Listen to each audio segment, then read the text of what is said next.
Saki was Saki was Mama a good day.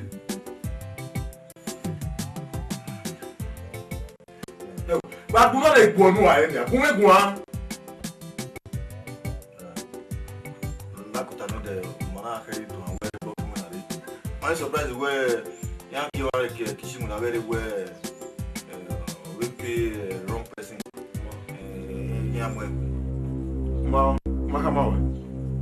Maka, you can't give me sake without all the bad news, not to tell me. You didn't know what happened. Any to buy your father in the cinema, your father in the bank. Every day. Loud. You didn't know. Okay, go to your home and get it on. I take back in the market now. We know you boy you build back. We don't wait a retirement letter where you resign. Ma'am, tabai mo kiwa video. Brother Lao, wo pa ma be yo ma ya uko. Iya we ta se yo we. Amana redo bele ki we go no pay no wrong person amana redo asa. Iya mo aye mo di kesari ko ta mo ti ko di ara me we mi ori abi. You boy to be muna. Any line in anything with a amen. The benefit of women. My brother, as you can see, he dressed in an customer calling him or where he motor here or ya you look. And he had no moon or ya drop a venugu and he had no ria no. So you can't get the leg you get out. No, we can have more in Neko Yaria. But I'm did on a edge where boss you guy boss you now. Eh? I shall we get the name of we need to avoid, but then I will. I think I'll go away with him. I will send Vinny out Gazus. Nimetaba, Agberi to Ameria. Okuni to Amado Kwana women. Eri to Abona. Okay, the other day, ina be hino makie no wawa. He'll talk you who. They make sure we need to align his own yinri. Elio. Today, you be this one there. Maybe all women amigo. All women amigo. He may run him na call. He may run amigo. Ta merito we no fe ko arriba ne. Igari jekini rare ne. Ya do ne mo. You set you. But lao nia. Lao. I don't know. Maybe hata Oma wa ya me ya we me mistake English no. Oma wa musa ni yoru. But lao. Lao na ke lao. Was maybe we might be. They may ya wo me.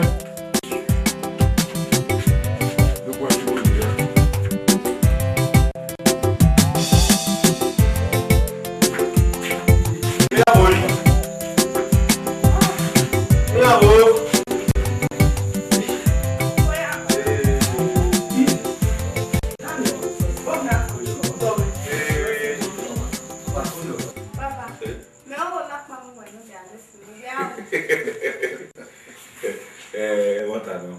I will solve it. We I can big man. Just that way, you the bank you are. You can be able.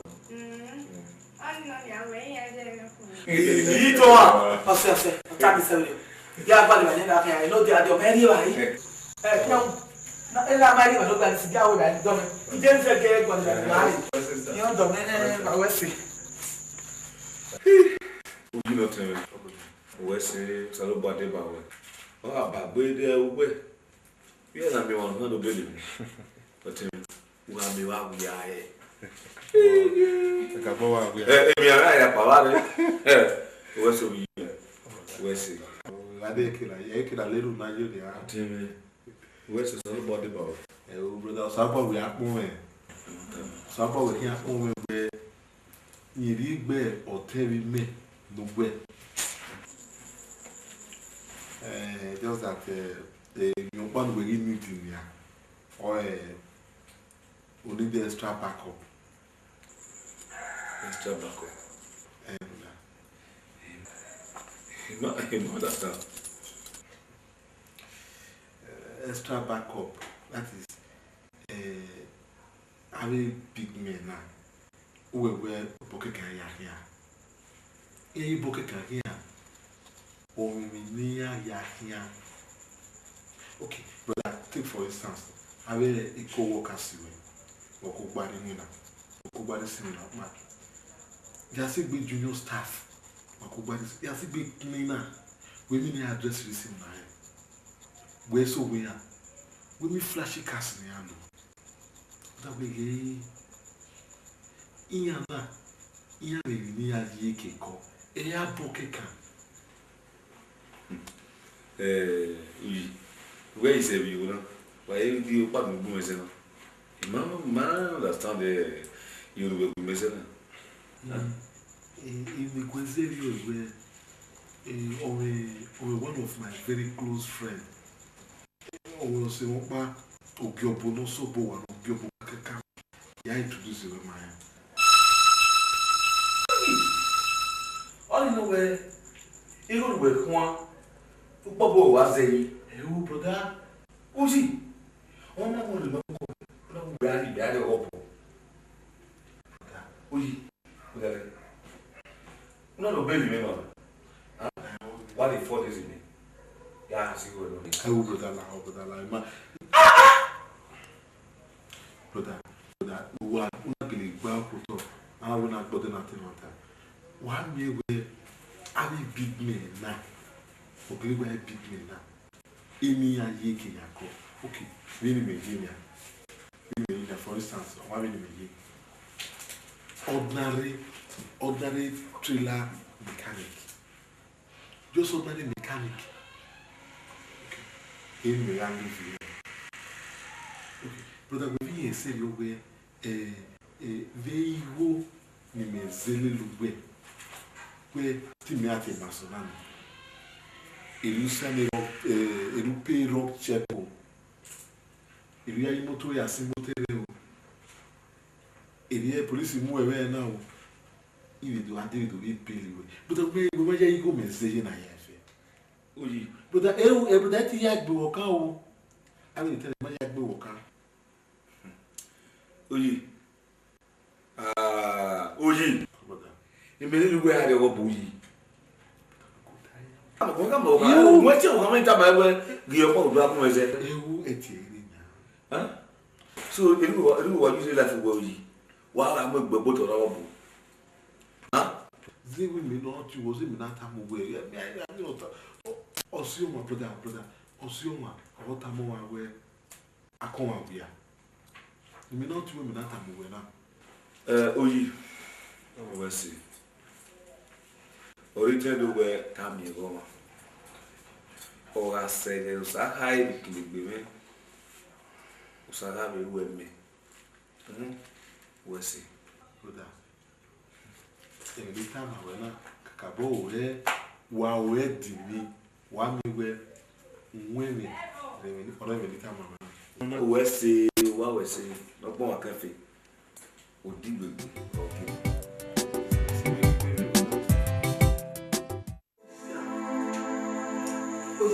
Deve dar come e non ha guardato già bebe. Allora ma poi piano.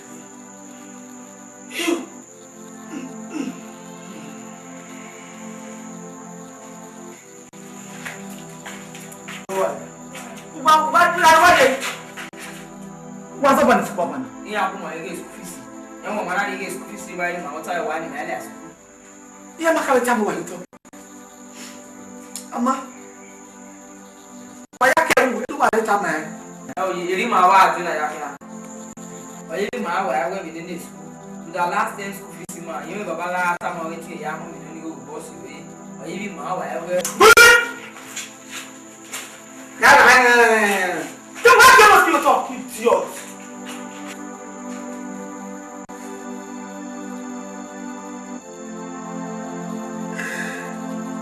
Oh, you have my quarter.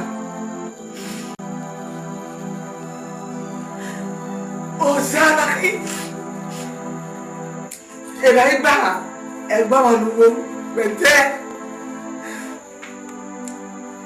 No we are this here. My man is your own here. On a rabbit to take on it. I didn't get any. I wish I wanted a movie.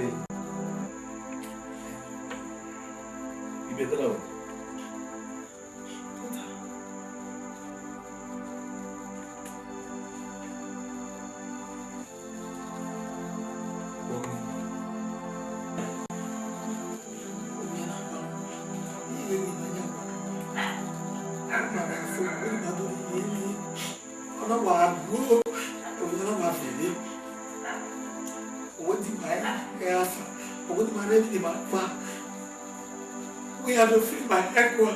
We go to follow this guy here. He's saying, we have to go.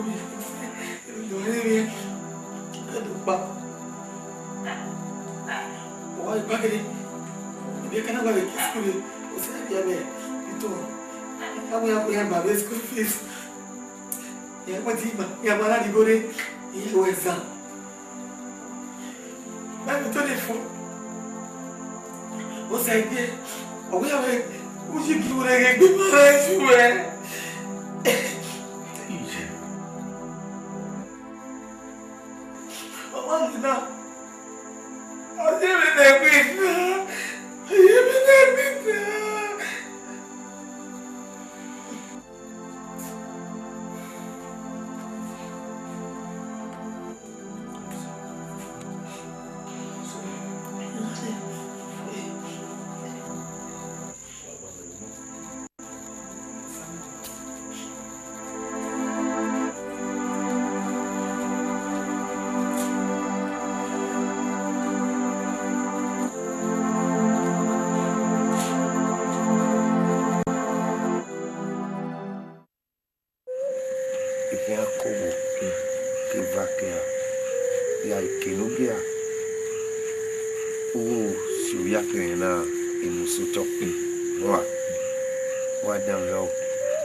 Eva Iha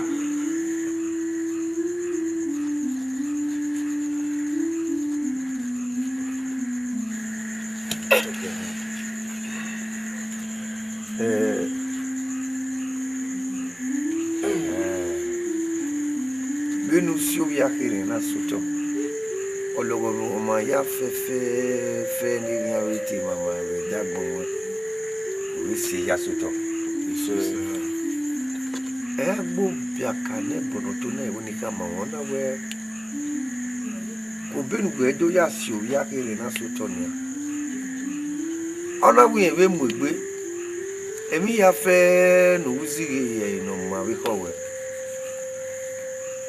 ona we mo gbe ni ya we ya no so bagbe no tuta tom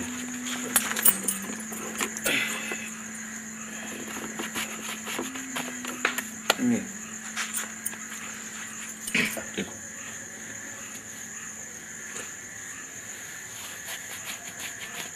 Bobore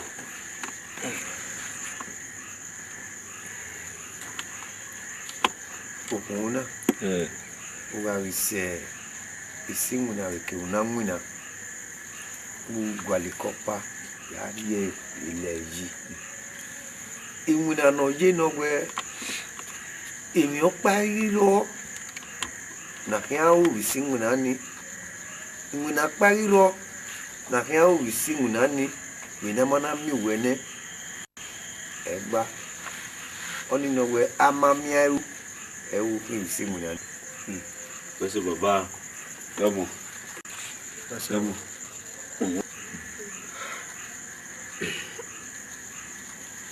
Bobol. Ona. Uga se uga no ye. Uga li kopa ye leji. Ofun egbe e no. Egbe oko me e no. Kibiwe okan be agba owe wege igi owa we ya fefefe. Imi o pari no. Ipede no ka bukuki. O jire nu ya gbe oporu no fayo. Ma iya yu we ogwo wa de agbo bia kan bono to e. Me e o ile ku wa be agbo bia kan bono to nia.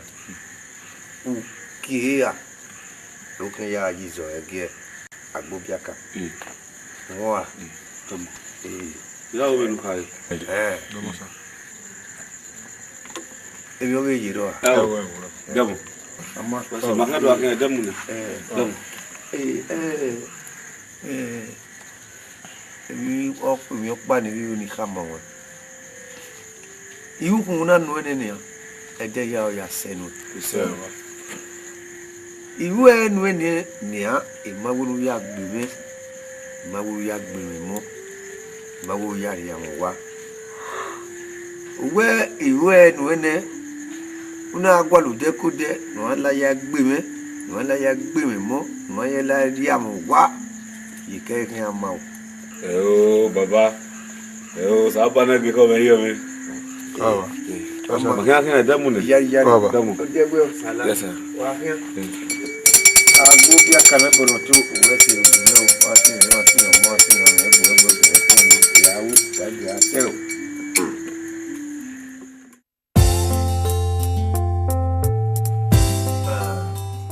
Anyway, no. They will do your body at the end. And then now, do your body at the end. Give your pyro no water, Mamania. Give your pyro no water, Mamania. Sage. Indigo ya bobo ha we me gbe bajina. What I? Sage. O ame important discussion me we are discussing there. My discussion in my discourse. When I win me, or you know, me. La egunya, egu. Ata. What then? Ye. Me oni me. Iniwe mo bo ha we mi na no gwejina. Me ya ta mama. Ah! O be na me secret to so ma. That is personal. That is personal. When ya ta moko. I want to know. Well, anyway, even need to where you need to listen to with body maintenance. You only change it to me. You only wear manicure and pedicure. Only way. Just 10,000 naira. Just 10,000 naira. 10,000 naira na you go here. If you think we go near to follow we. So we go ni me mo enia. Even if I go ro, you waro. Big money. Just that me go stage by stage, you know. Stage in me, you know. You go car boy ro. Okay, kid me can make some sack. Bobonic boy. Just 10,000 naira no way. I will not preach you for yana. Anyway. I no we agwalo. No dollars ya agwalo. When you well, never boy up a bebuna. Yes, women cut down. You go and not you go at dollar one moji. No, it is going again. No such was a lemon, manana. You know where my women. But I listen, I say so. Nonsense. Not blame women, no boy at you one. That's zelly, no matter you can. I said, I say that. I have a good man. Rubbish. Yeah, if you.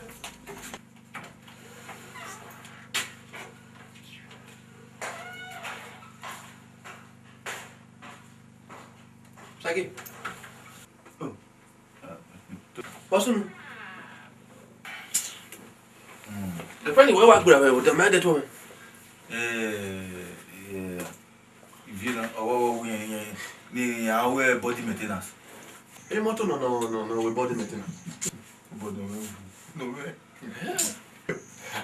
I mean now. I made the beginning made now. Me ma blame him. Instead, when me blame. How? Me man when I want ya ni ko eh. Eh? Hello, jam. Me ya mu. Man muta. Whether me nai. That do we me when time away. Imuni mana. Ono me nwa. Egene ya di popular na ma ya ho na. Ana ti mi ko no we mo. Whether me nai. E me no ni go no we gwale go kan. Eh? Maybe by grace of God, where I just have not do a superstar back way. When all these people will come, we making ya no gilly women, we're getting. Honestly, I know Mazu, our artist now, or you were now, I will work for. It's all my father who near the popular. And popular. Most time, no, true love, Diane. I will made that mistake. But I can't do. Sagi. When na ye me go nania. Why you be we bus stop? We can't be very bus stop. I don't know. Oh, but when we bus stop, it the sense that equal. Yeah, go on, I'm not going. You understand me now? You go rek bona. You do boy at all. Come to take conflict. We might think I can love you. Na geji. Yeah, you. You go rek bona. Yeah, go on, I'm not going. Only way I can go. Only way I did. Oh, women no both can say, "Yo, we do." Why have 1,000 naira? Yeah, again, 2,000. Yeah, again, just like that. Yeah, why not? I need some talk. I don't know. Oh, inferiority complex or worry. No, I can't go. Yeah, again. What? Only me. I don't know. You know, go see. I don't know. Yeah, quite sweet to me. Mazuo. Mujakobe ni ah.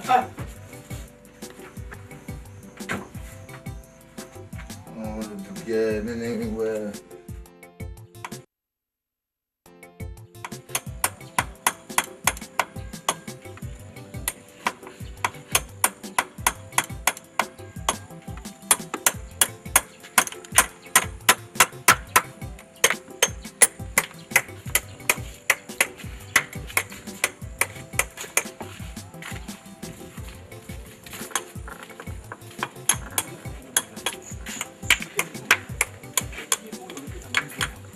No, kamu go bang avec me. Me dia vai sinwa avec piapa bo.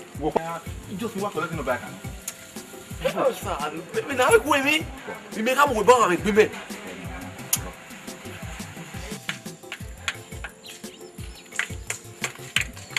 Hello. I just motor wa dia.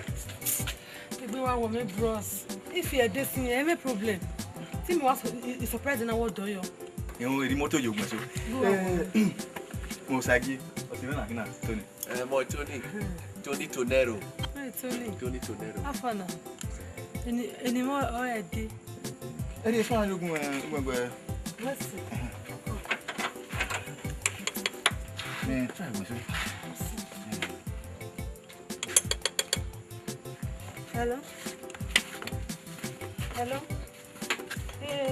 Afa.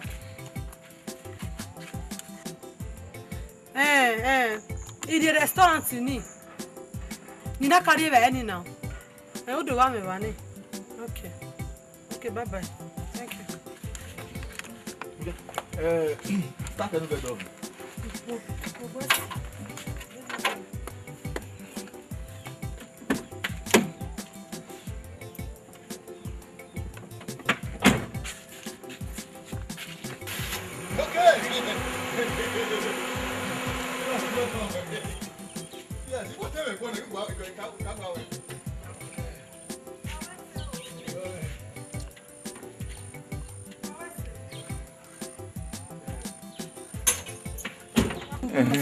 You this one? What's it? Oh. What is The side no be it? Is fast food no river ni? Restaurant no river.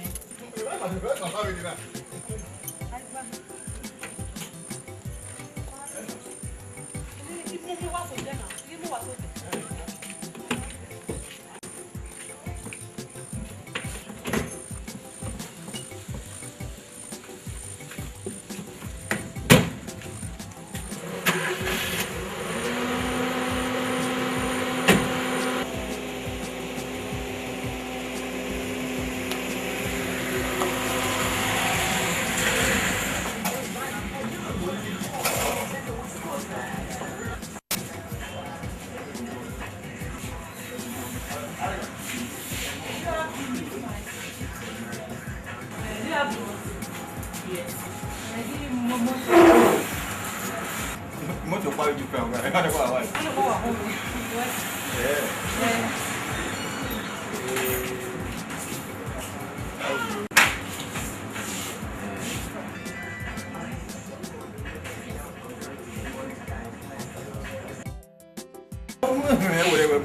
Happy no. Ni gire na gina. Wa sa. No problem. Ono mo wa.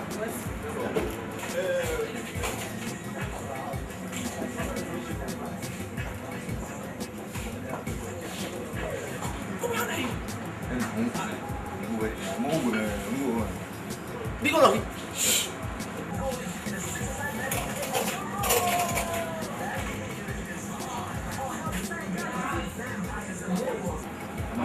Nani ah?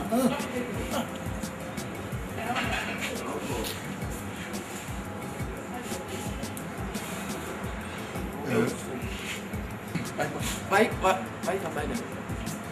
Mama mi mati baik. Au Maybe two. Ya wa kama we. Two. Omo wa koli mo wa bana yuma wa kama sige bulari. Ya wa si wa mi no ba mapa. After that, Wa ma bana. I give baik.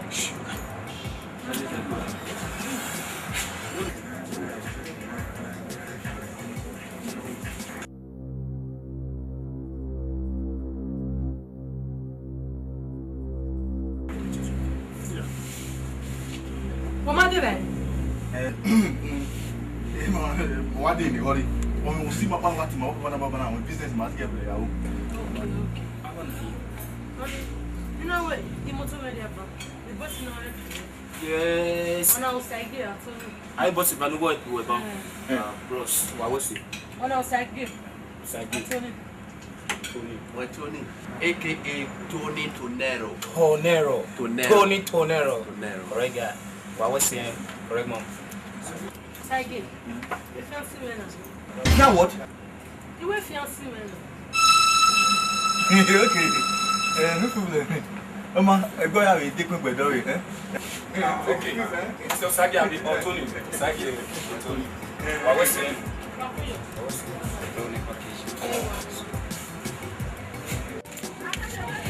Ke o wa ko ko o wa zo a. Wa.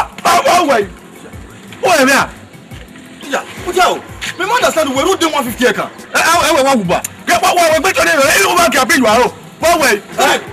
Me o Sagi we push. You make am go we gbe na ari o ye karo na ari ra e. O na lele o na we na ari Mr. Nenemi. O we me a. Me 150 we o je ya. O ke na ari o ye karo na ari satana uta meet. O na we na lele ari Mr. Nenemi. No ba wa mi o ma mi no ba una ki mechanic gige ma yo say e ve wa fia wa so gbe wa ko ki o me pa zaga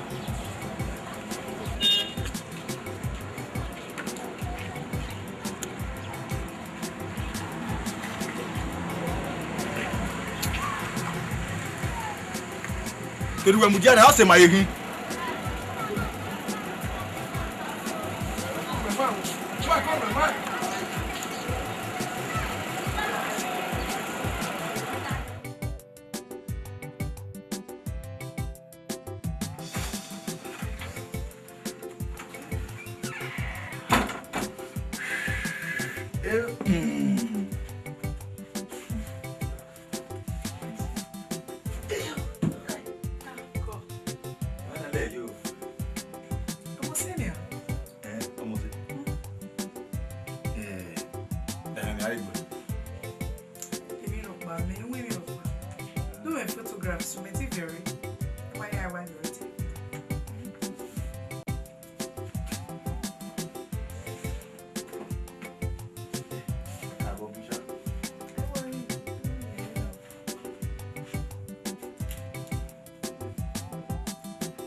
What's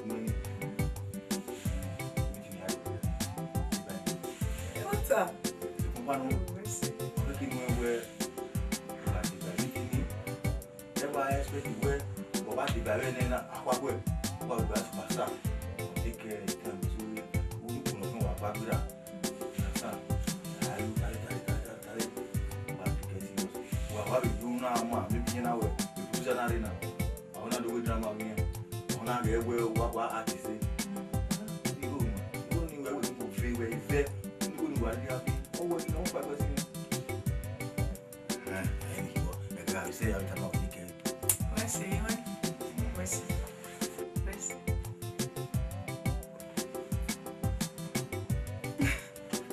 When are you married?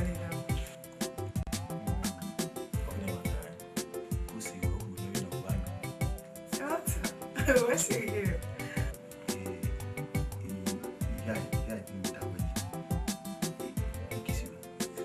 What is it? Why?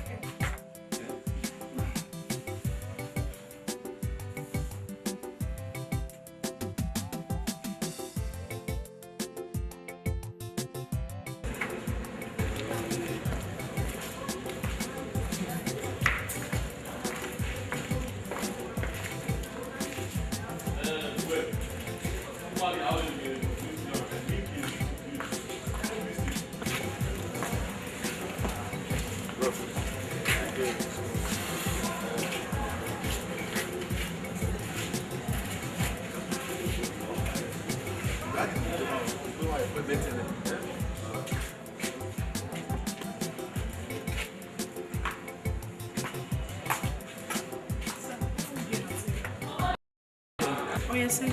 Martina. Tina Obadasa. Well, me and my boy, I'm the producer of the film. Well, chance.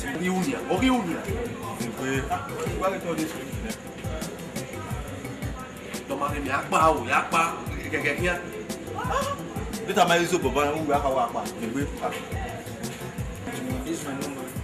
Try to call you now.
Hello.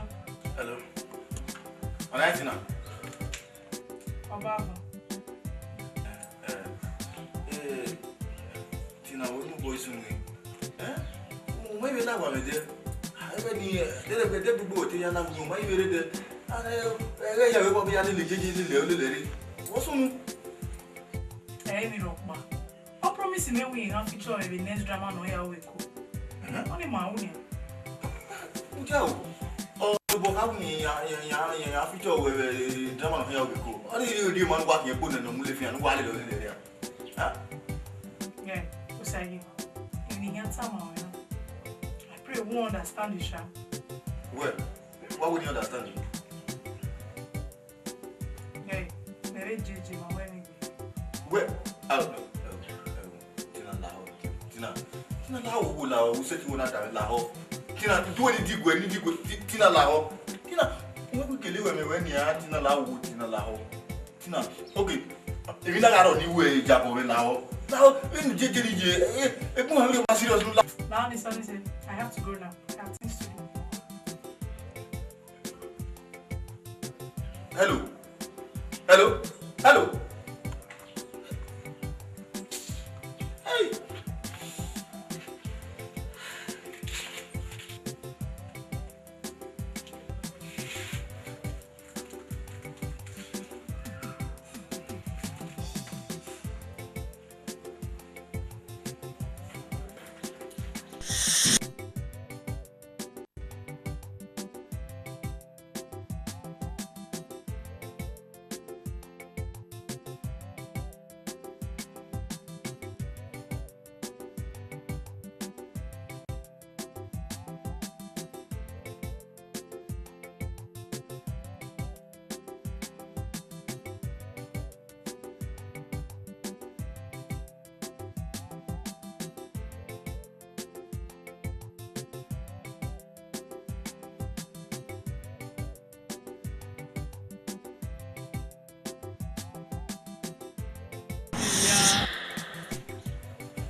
One year I gave.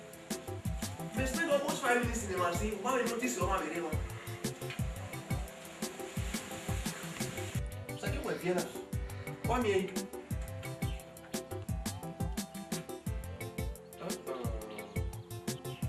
Tinano. That guy. Oh, Alpha, what is that? The earlier you start forgetting about this guy, the better for you. You understand the manner? You call it one time around where can we never when you Yeah, go have the battle when the kid arrive. You don't have to about the kid. Don't feel like you're not left. Why? The condition you were in, you want to be left alone. By way, I might be going with Pierre, I will. Yeah, picture of weather. Right, babe. What are we doing now? Harley, you must be. Nika muda ka bekara o si eye ba. Toa! Satie! Wo wa je we wa ba bene. Wa we wa be we bene o ka tu ba eh.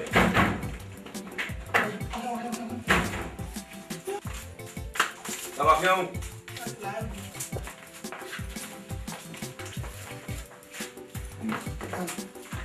Okay. La moume. Oh, you don't I don't want to late. I'm only late. But take a shot at mom. Mom. Bye-bye.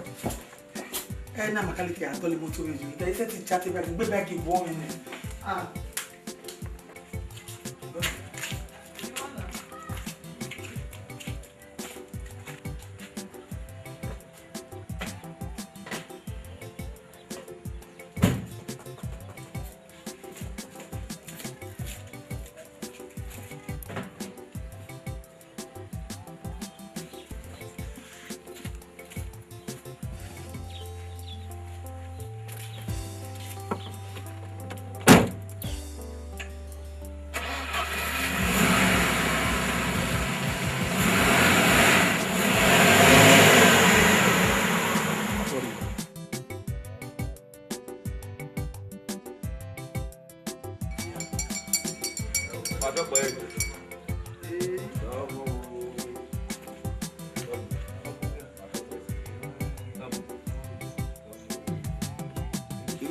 Ayo mo so lo bo. Ewu na bo. Ewu na wa re wa ya wa mo.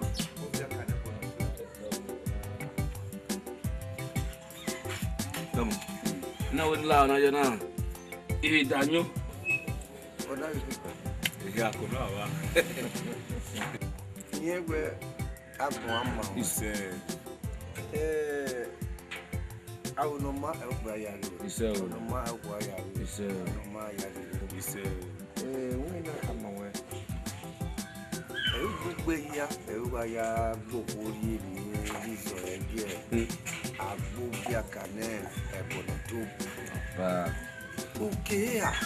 Okeke. Na ya we mi na ya ji so ebi na ya we mi na owo. Ake avarogbera. Eriwe eriebiri. Na we ya wizard. Okinogbera. Una yebiri na we ya wizard. Abaya jeje bi ko na au na video na re. Iyo mo no ma se. Iyo mo. Ko Benin wa ya le Sahara we na. Alauda igba mi. Alauda ni wa ra mi. Ise. Alauda wa mi. Ise. Alauda wa mi. Ise. Alauda wa mi. Ise. Alauda wa mi gbo mo. Ise. Alauda wa mi simuna. Ise. Alauda ni wa ra mi. Ise. Ya gbo kala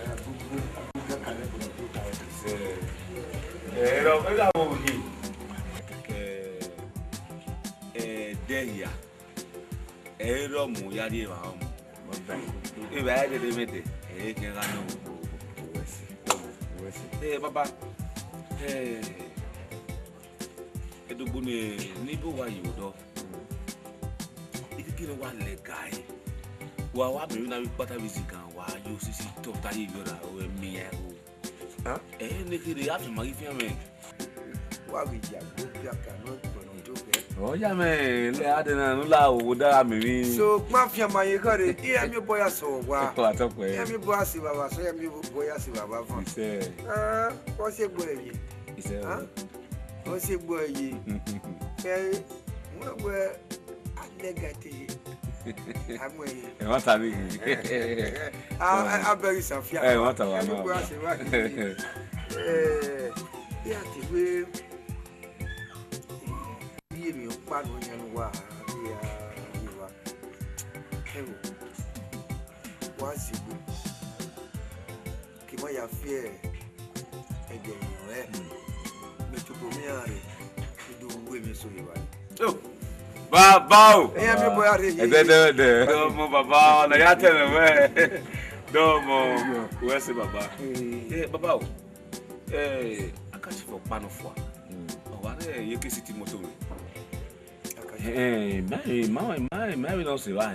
We moto di buy na we. My di bi agmo my kini ame la mere wo na. Ina we do mo ma o. E wo ni a. Oru moto. Ki ro ko ya ke.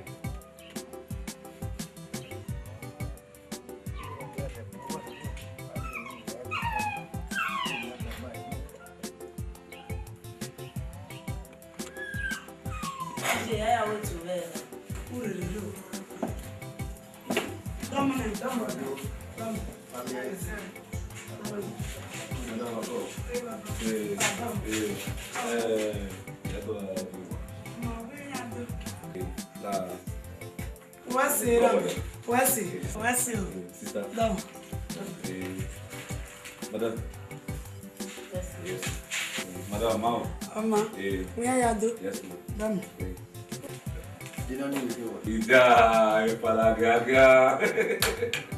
E ko ya pe ni mo tu wa yo no ni ga. Ani we na yo. E go we bi kwa. Damo. Ako. Lo ya me tu. Wo le lo. Ise weri over. Ya o ni. Mama. Me aye mi tu ma kere. O ge ba lo. Au bi a. We me bi. A customer will be man. How we man we na. Di we na we na. Then we wa we bank na we na. Eri o wa zego kele no wa ri. Odo ba bi ka ni wa. Uye ime ile ru kele no ya ri no be ki me yo wa. Osabuohien mo de ya don give her. Iya, we mi ota ni we no. No mi e pe na o la pe mi. Ori owo yo wa ni. Kakabo Osabuohien wa wo re ni. Iri o sare wo imani ma.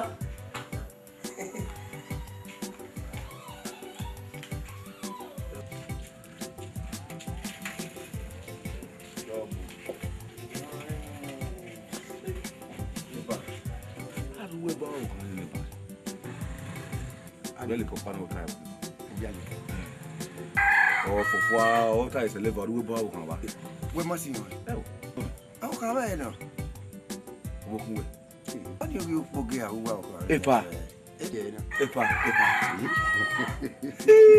Epa. Abohien. What am I nipa? Abohien. What I know? Abohien. Even a book one also. What I know? Oh, Musebe. Todia. Pa. Pa. Okay.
What day? Me la moto na.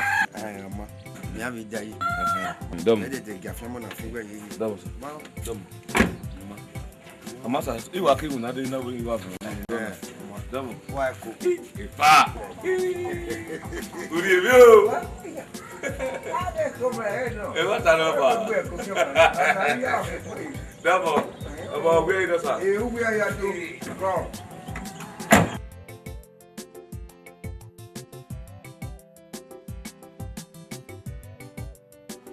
No officiel. ¿Y tú?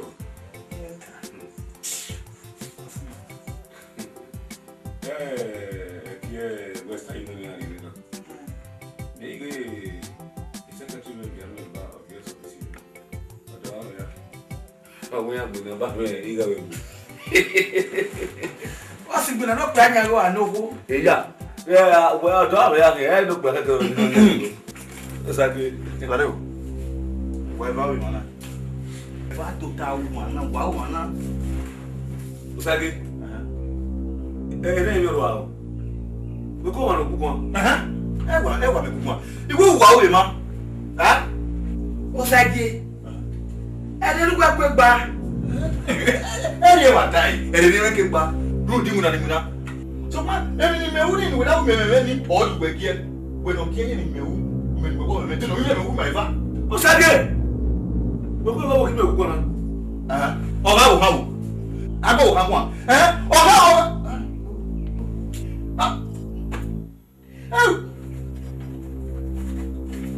Sorry. Okay. Agora o pessoal. Não, besou. Sabe? E mas como é drama no una? Oga é sendo no game. É tu ano na. Sabe? Sabe? É dobe. Ah? Não é muito não. É, mas o é aqui. Tu não me olha, só ali com a lewe le tudo. Ngwa. We might work something. So man, you already another good news on me. Ninguém não olha aqui. I mean, director and Makamina now, drama and Noka direct. So, on a by any maybe him with Kenya. He may sometimes be know there, and no, they can what call him with Dubai Cultural Center, Benakia, when not a man. Maybe see where from a drama here South Africa, now with London, they do work for Nigeria. Yeah, young one year signed for 1 year contract. He gave me very soon and he signed for that 1 year. Itu. Ade obedi ngeri asa woni go be won we ade ko na ri as mo to da na drama you serious go na o ta ma me say we we ya ga dey the people my manager and my international passport where wa dey you wa fele gbe Eu só vai ser o Sabe? Coi, agora com o sabão, né? Alguém manda já não, onde vai lá onde? Agora se vai caminhar com o mulher já. Wa se wani. La ko e bon timi. Wa se wani ka mi agbe. O me manager ni. Jito. Hey! Do. Hey! Anybody? Atubelo. Atubelo ko aro mari la le ke ma ke me ne wa. Akere mo ka wa manager le. My God, no. E mo di ba ni. Won na le ba ne mo ko. Hey! Mo Mo ka so le no. Pela fo mi sai. Mo ya be mo akin na to. Mo ka sa be me wa no. Brother say, this one man say na be good ba. I'm not going to one of them. Sa abu yo la be. Abu yo ba de la he gui. Ah, Oh, you say, sa ba na ke go mi wa. Oh, you say, I'm not going to one of them. Awo de ma bote. Ni to wa su to ko yo. Sage. La ho. O contract no wa kan sign. They will not understand. O give my head. What can the money here? No, ya mo boje ni. Won. It was Osabuohien. Eyan mo ya wo. Akudo. No wi ni wa mo ro de. Ko ke ni ma bo se pete wa yo ni mo. Mamia. Sage. Akara ke na se pete. Wo mo to na pe. Omo di mu na pe. Ebe di mu na na go wa ku. Igwe abe be ki gba ni ma se ri.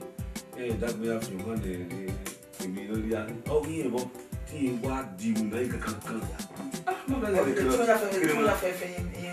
Ika, ah se da go do ta ke be. Ma be nu na so no ke inu na ija le.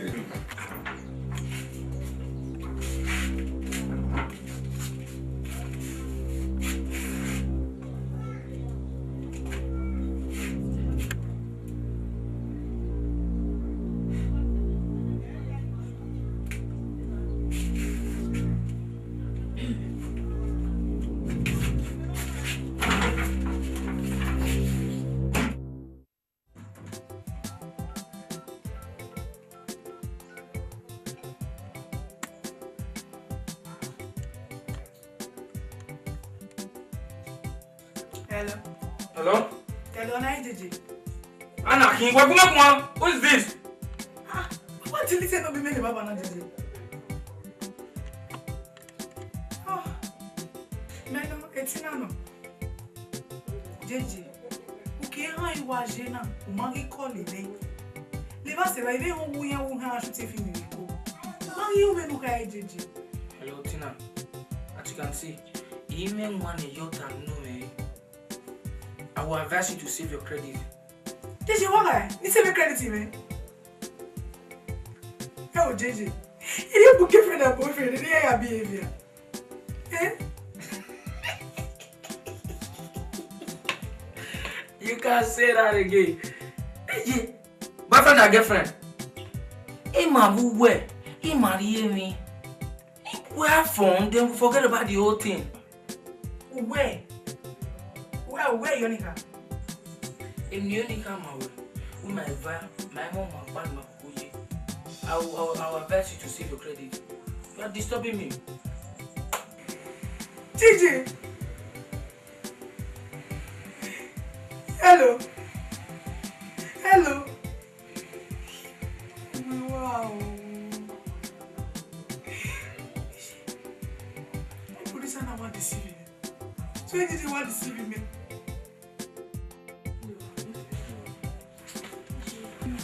Go, okay, what?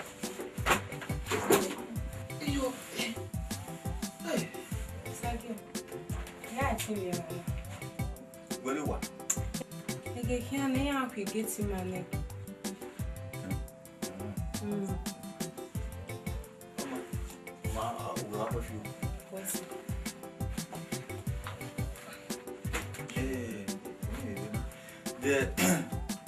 They were in the Oh, total worry.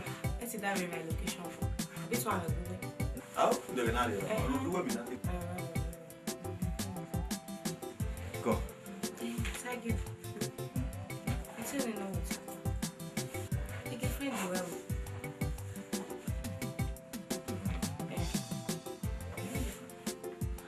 Could be the young. Or maybe my husband won't have it. But maybe when they get up at it, I get a color I wear and I get a phone. Emmanuel there. I am your Yakoka. What go? What now? We only man me when he came man.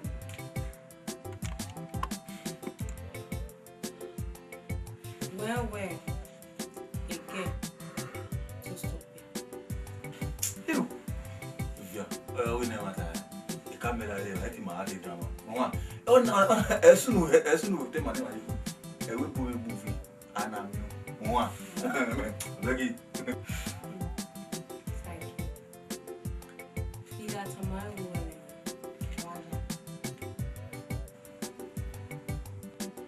What's your way? Tisaka. If you were that behind. This will be the eye way. Me got on with someone outside like the man the actress.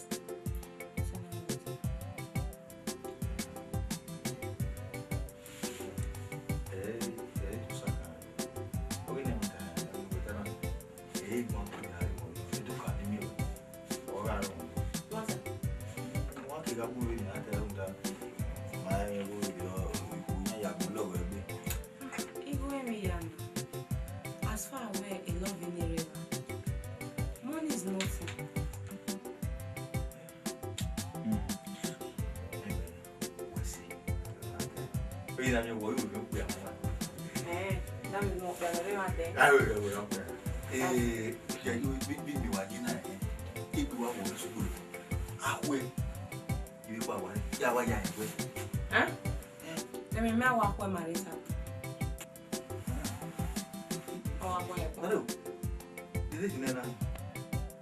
I 2015. I win in my day.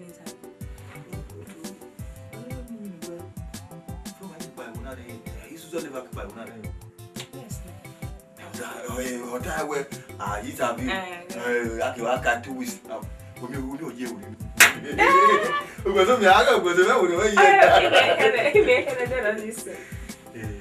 while you're now, I know how power.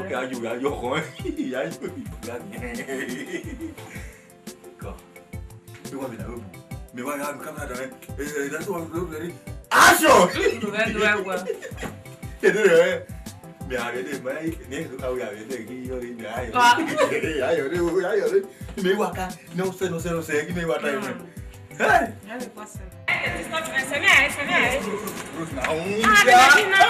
It's not don't never go where we are don't never. You went to tell my we rag when my time we never with travel. I don't nigga. When we are look I'm not travel, they make test. Oh my, Idiabi. Okay. La one and Antabi. Yala one at allow. Those are low wow. Yeah.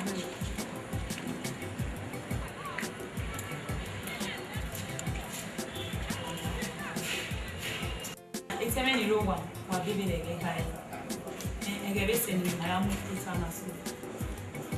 Me oye Osabuohien no bi kato wari kweta ni mada wari fuban e mani we o kan gbe magun abe na obere jo ma mi wo eteme ni rowa eni mo idanie no yo dia wa bi da teme ni ga eni mo Osagie igi hon eteme ni ga mo Vivian no ge wa wesi wari ni an ni ma ni an atisu Mr. Daniel.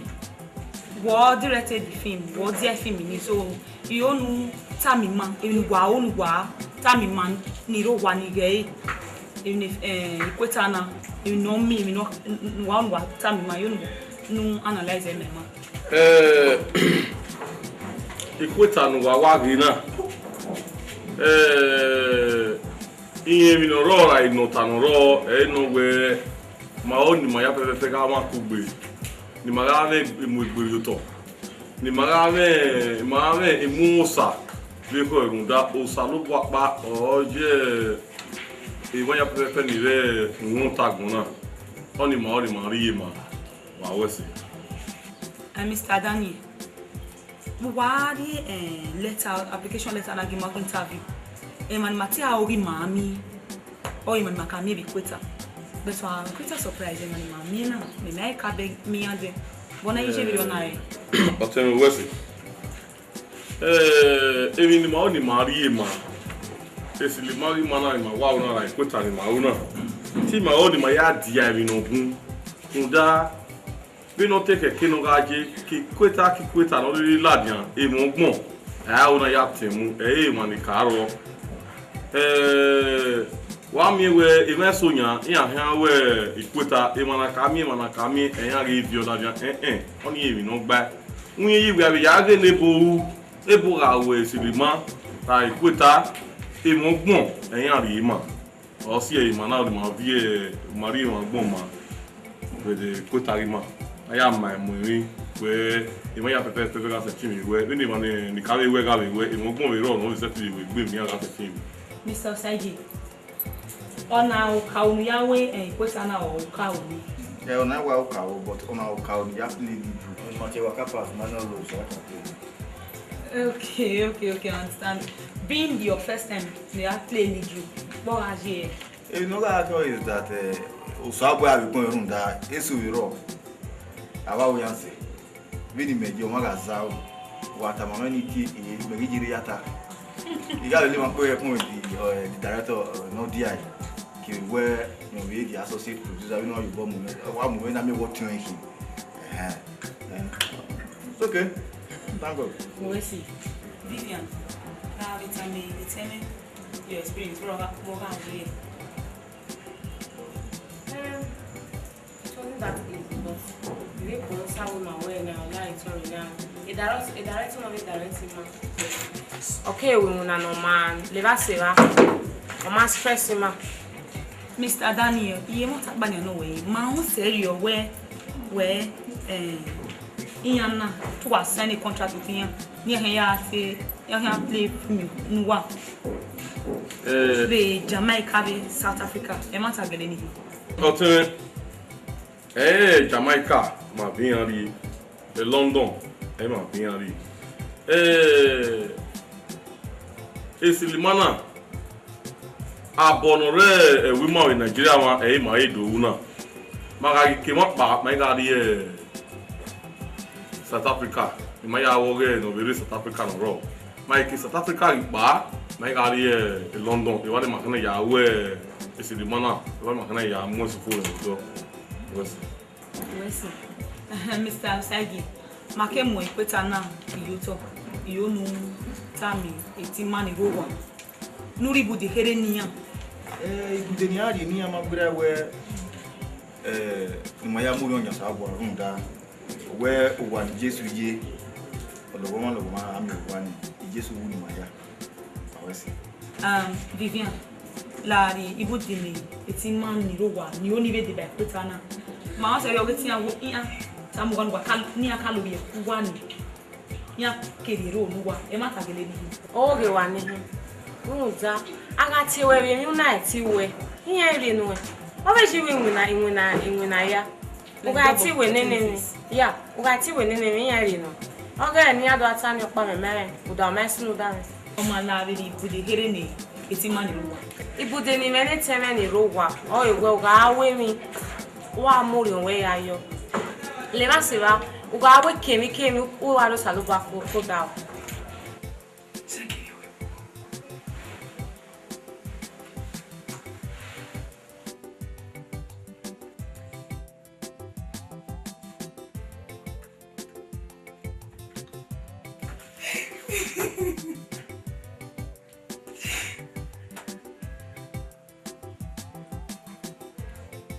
Sonia Magbona wants it.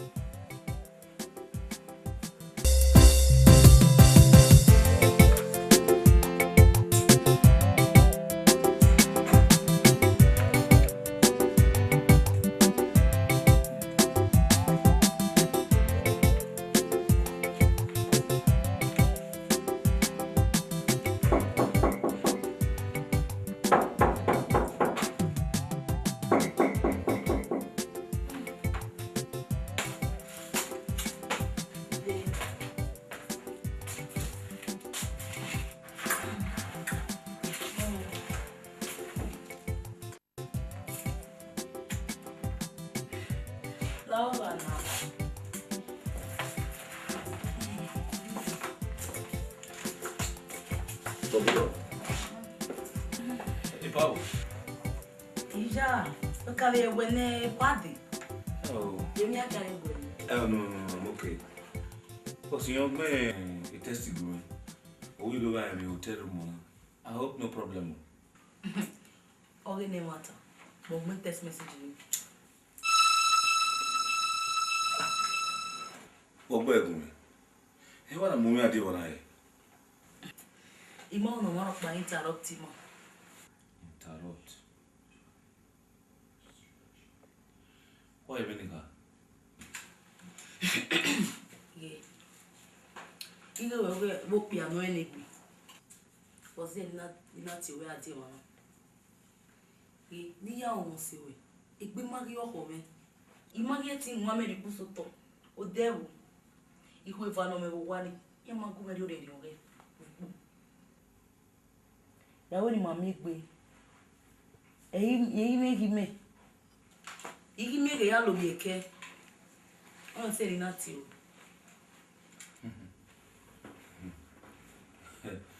Madam, what are you coming? Me boda fun we. De gbe yo na sun, o gbegbo ya talo man. O ti oda fun, o talo man. We give no sun. No make na me no here solve the problem here. The customer making him that way boy. So only man that they come. E do me the complaint here pa. Osabuohien. Sure, I no understand. Ika kabo wa we me. Try to understand. Hey, Barry, who plan there? I be able to tell you. Ya come out for no money we. No money we, no be try me. Idiot.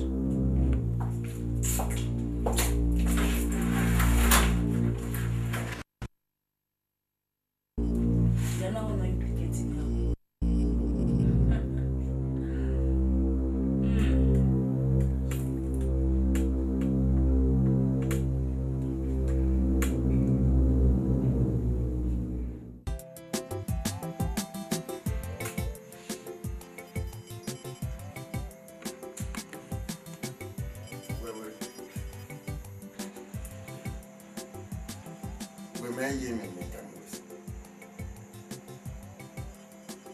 We're going to keep playing very no good. I go for me.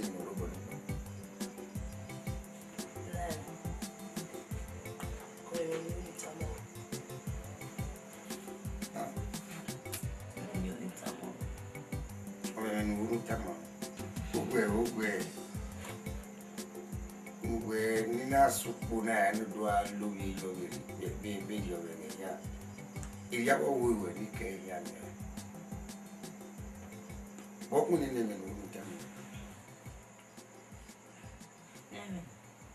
Osabuohien. Osabuohien. Well.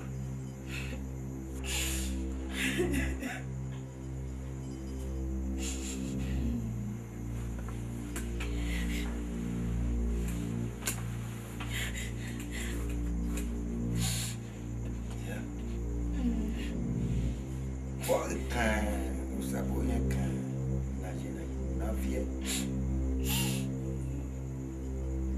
Ah? Osabuohien te mure. Ube. Osabuohien te mure ya gavena. Oya sunu. Iki kekide. Ina te kwa hotel. Ono we amu mesowa. Ena la moto. Le ma se va no we mama yemite. Marite. Omo ya mi o si npa be hotel. Omo lodge wa ni. Ena le be a. Buru le jesi ba o su. Mai la o gane. Imami o si eni. Gbogbo ẹni sọ pé wọ́n mú ikú náà pọ́ láti ọ̀. Orí kà kò ní orí mú ikú ní mi. Orí àwọn efi ìdágbò mi wè mí ẹ̀. Wọ́n yóò tá máa wẹ́wẹ́ ó mọ̀ sí ìgbé. Mo kí wọ́n méjì wọ́n rí inú rẹ̀ jẹ́. Osabuohien na ka mu wewe. we muse bino wao chiwawe ha ngwa sinene ute boze ngwe mana ni totai moto adiga mungu abeoyi neme unu kama megwe Osabuohien go siwe le ba siba ihono ga nigame ose da fome no se na lele akia me mo me ro pa ori oni ya Naruko Irame Benuwa mimina Omonuwa Mamere Aifu Lamo yakita Owe Omagadu kami ewe Ukbe agwe ami ewe mio dowame Owe yuya no Odebo ọgbẹ́ mi ò ṣàlóbọ̀ adìyẹ ilẹ̀ yìí àrídìdò wà ló dẹ́ sí wa ọgbẹ́ mi ẹ̀rìn ẹ̀ta sí wa ìwẹ̀ dáná wẹ̀ yá yìí bí máa wẹ̀rẹ̀. àwọn àkúwà sábà mi là họ. Ebi máa wẹ̀rẹ̀. ọtí àwọn náà fọ́ sí ní o wọ́n ẹni mi náà wà dà so. Ine wale ye ile yani eroge na de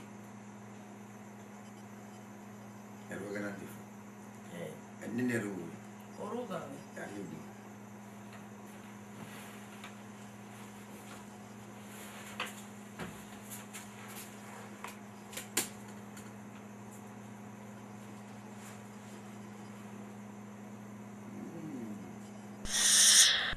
aruwe ba o kan ni ba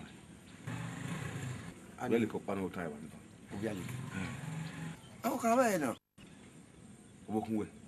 Ani ogi okpoge awo ka. Ona. Wa mi sa Osabuohien ya ro sa wo gbe. Ona ze Osabuohien na wari ogu me. De gbe.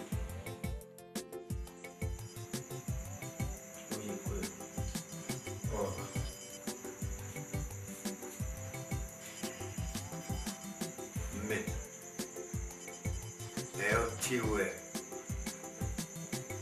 Nde Unime no magba Unima Tusi No 20 Otema Vado teme no kimo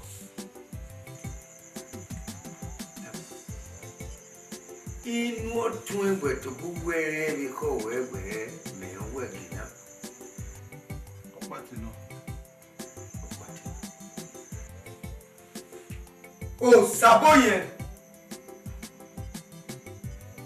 Olobo sieru wewe Ipe agoro koko Osabuohien ana ikino da kan ya yiwe to buwe oboyi iyo pono mende gbena yo ati ya yiwe video me ìyàwó ne degbe ìyàwó ne demu ederi mu o ha ma mo Osabuohien re ma gbe go ona pa mo re me ta o na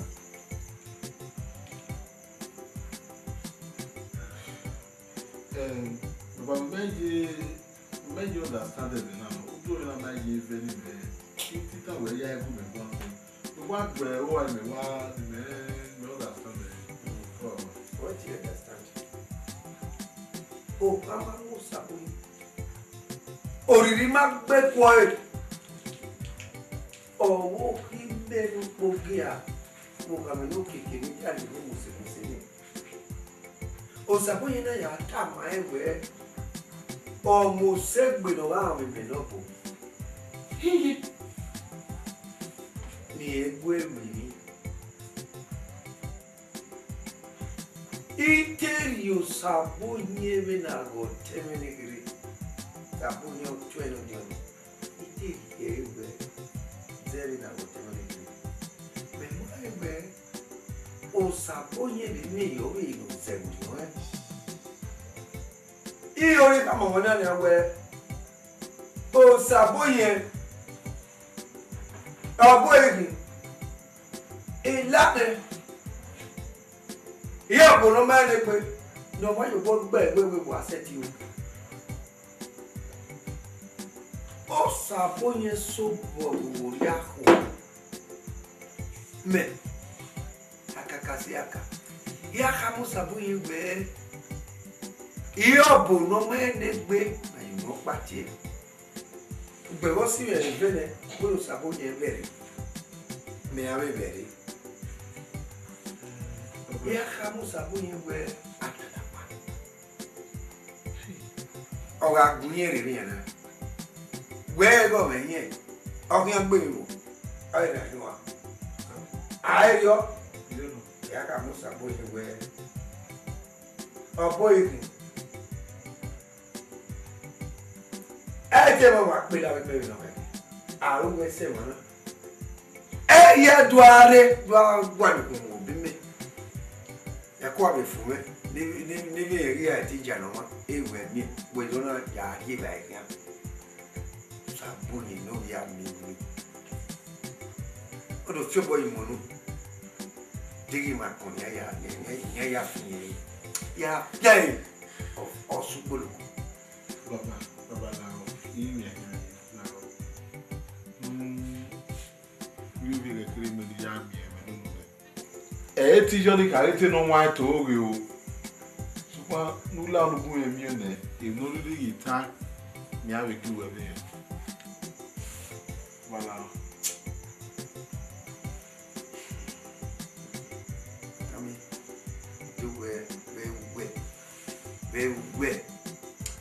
Very me. Emma. Okay, Bolowi. Very. Biamago and someone who's Osabuohien Yagri. Ah, no female. Yakamu Osabuohien where. Oh, my. Yeah, you are here. No, you are work with her. I'm here. Super. Okay, Bolowi. Donna. Kamu Osabuohien. Bedia. Bedia. We no joke on people. We no dog parasika we. It's better. Oh, Jorome. The Belgian. Oh, kono beg boloro kebe. O panozi kabu weni. Iya ni ko ya fe. Oro me ke vie boloro. I muri no ba no ya. Bebe yo. Wa gbire. Bedi ani ka mo na. Ya ka mo Osabuohien we. Yo bolo ba.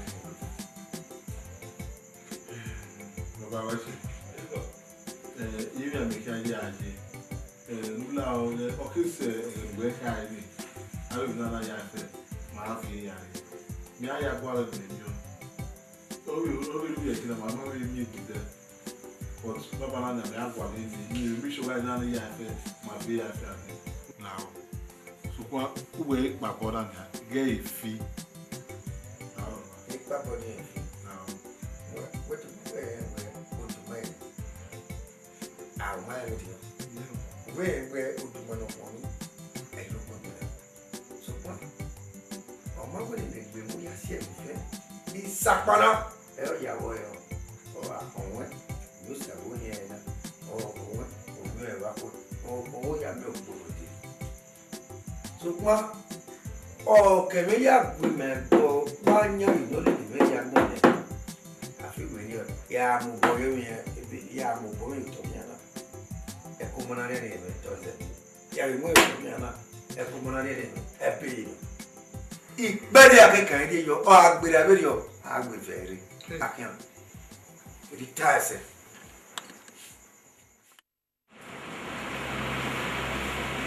So imame time no ta all about jump to conclusion for what On m'a jump into conclusion.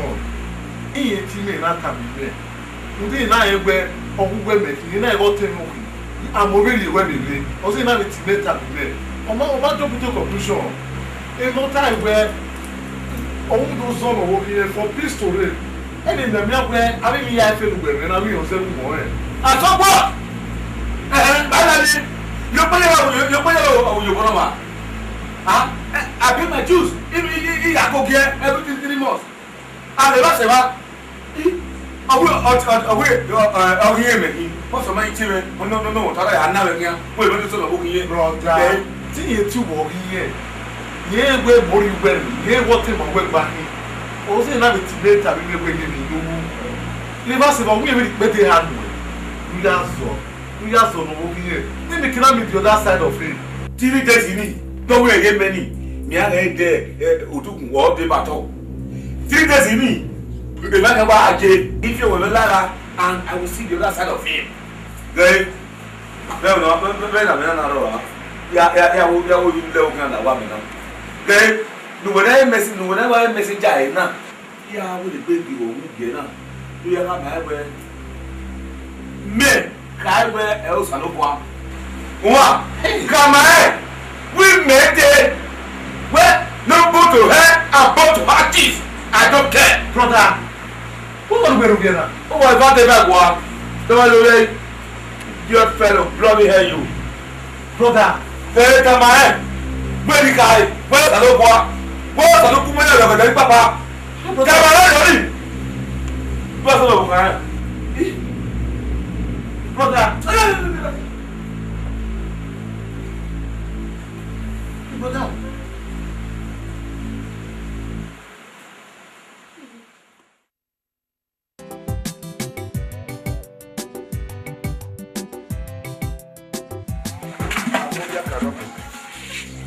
Beji hami yinu sa bani.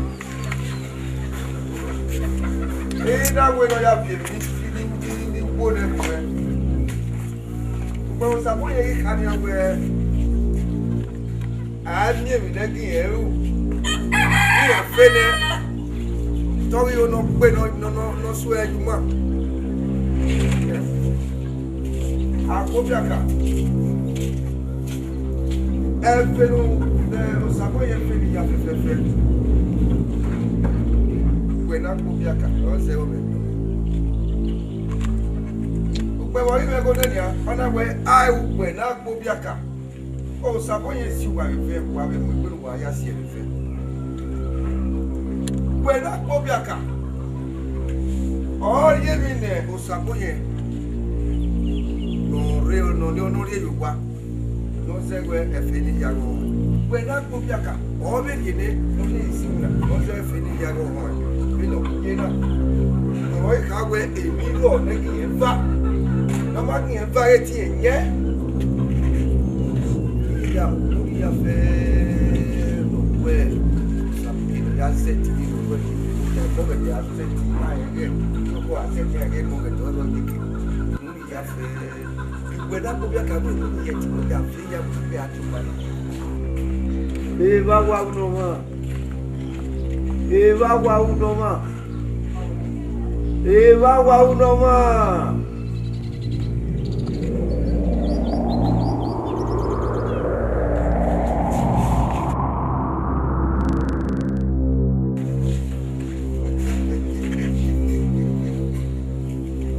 Ahoga. Eva wa unoma. Abubiaka ne boto. Ori ewe na wo wa ni Osabuohien nya gba we. Ugbe we e no ma kin nya. Eti ya fa na ne. Abubiaka na be we no ajuwa jowa ni. Ugbe mo gije be yo, ona ewe mi ya fefe no ma no ti wo wa ni na mo ye ke na pa. Nu ya ka me. Mi o be ebe ehun o be ya na ti yo wa ni no wa ti ya no ya ma no ya fun no ya we ko ni ya fefe. E ya wa be mi fi gbe wuri gbe gi e ya iki no ri kan we. Wa igba ni a ya ka me ni ke. Wa gi wa ra tomwe. Wa gi si mu na no je ga tomwe. wage atomwe waso wage atomwe wavon wage atomwe wo bia de ore iba wa no wa ona imuna na boba bia ka ki oyo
Alo wa o. Wa gbo me gbo yeye.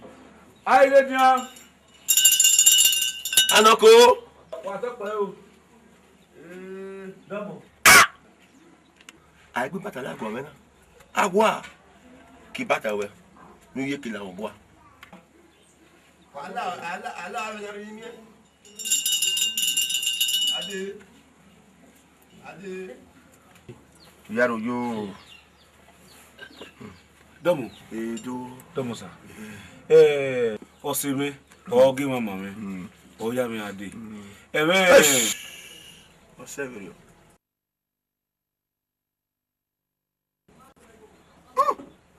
Wase. Emi whoever ni gbe mara. Ni re owo si mi gbe. Erun da ero yo. Baba. Atama wo. Me. No ma isi. No e ma wo. Ogbo ame wuye na. O pe ano. O ko ri no. No ri gbe na wi e je ogbo ame ma na. O da wo na bere mi no emi da ide. O we ri o jo mo to du gwegun. Iso pa nu wa mu won bo ni gba na ara wo. Ide bo do mi go ni. Damo. Yaro yo. Wa tu pe mo. No ma si no ma wo. Ameni wewe no mi ede. Ya imu obo, ya imu obo ri ewu. De so pa ni gari u. De gbe yara e, ibi e gbe na, ni ro wu si mi gbe. O wo paro ju wa mai ho. Tu wa mi to e. Pa kun egun. Iso pa ni amu obo.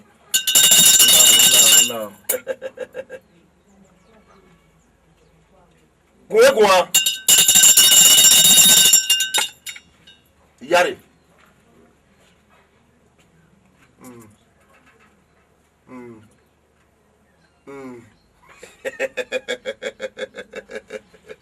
Ego poro wa iku mo jeje mede. Yaro yo.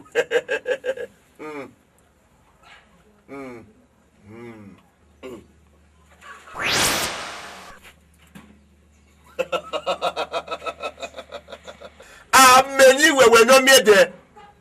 Iyare wayo. Eh, chiwa me yara.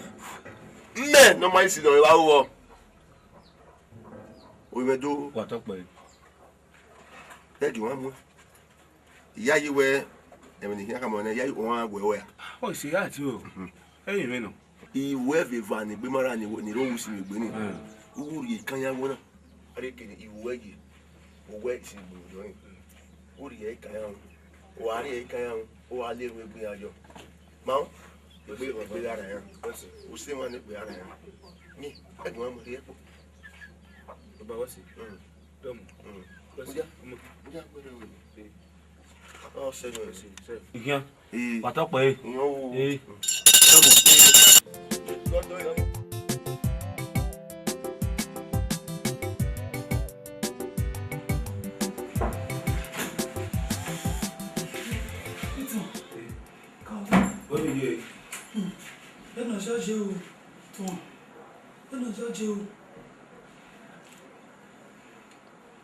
Doctor. Medicine. Are you at the church? Where would we cry? I see Doctor Gumini. Tell them at the church. See Doctor Gumini, that's Doctor Gumini.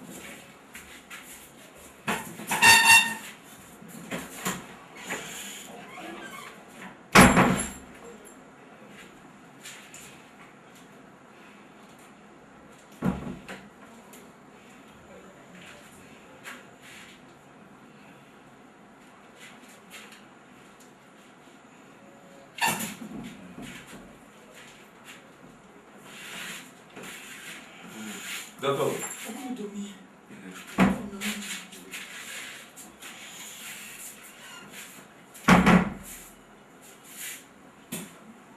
Tom.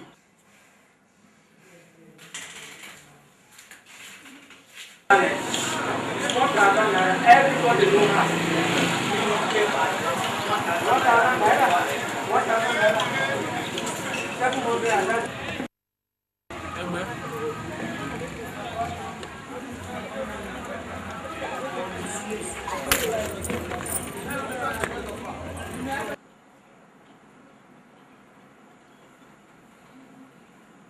Tom.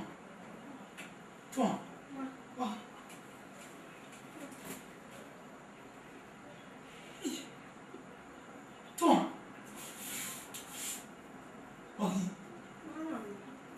Tom.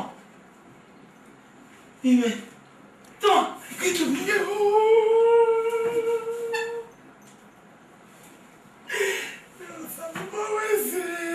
Tom.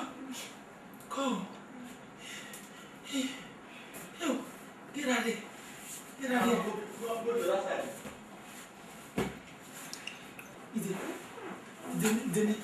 You can't have a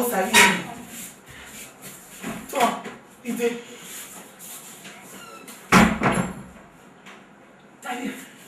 Sabe? Não. Jesus vai ser. Jesus vai ser. Não. Papai vai ser. Sabe? Salva vai ser. Eu vou até. Até, sabe? O dia não vai. Sabe? O dia não vai. Tom, o dia não vai. Nigga. Sabe? Ai. Go. Nani? Sabe o vai ser? Tom. Sabe o vai ser? Tom. Tom, sabe? Eu. Dale. Quem vai, né? What the doctor and all of this thing? Me doctor. They go out, man. I saw one. I go back one more soon. Osabuohien will say, take one name, take one name.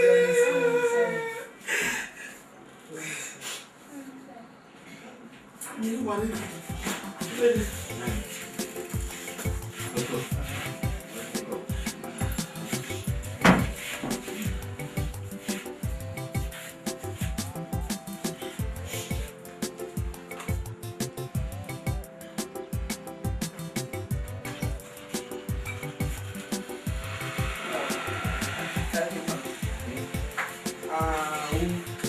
Now we'll cross it.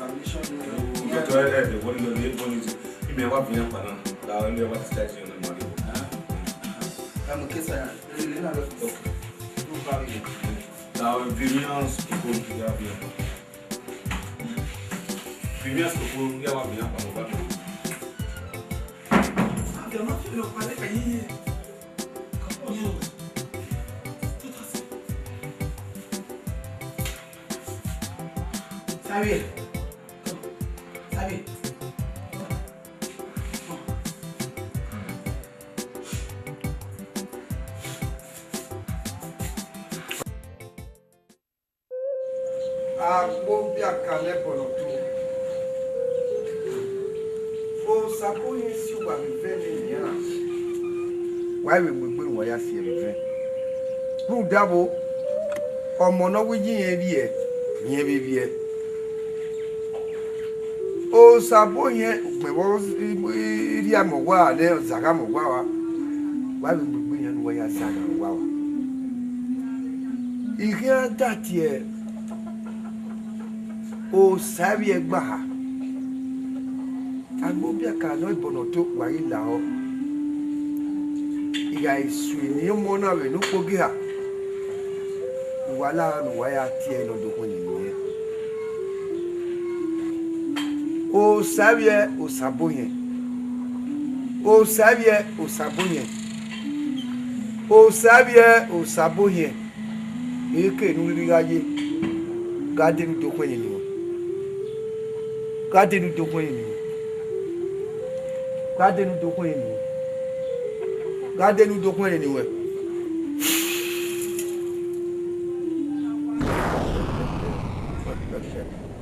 Osabuohien Osabuohien. Ìkìlì orí ajé bàgbọ́n náà. Wá àkíyàn. Azùzù kíyàn. Bìbìlà wàgùn. Wá kíyàn. Òwúntọ̀ lè gbé ọ̀dọ̀ wáyà rẹ̀. Wá bìbì kíyàn. Wá kíyàn.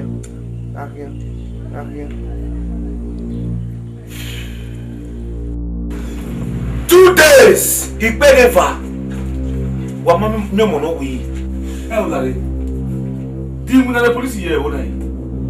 Ino wata. Timu na wala police ye wona. Hey, pardon. My investigator me nan yani. Omona na gwakana. Magwale lele ya. Onare mame, I'm very sure. Waiting a kidnap or kana. Kidnap? Yes, I kidnap him. I don't know. Okay, never. Oh, you man, I mean, I didn't know what. I did go from our own. What do you mind? Nothing with me. Oh, you mean nothing with me? Or don't matter, no you boss do. Onata my way is going to deal with you and your household.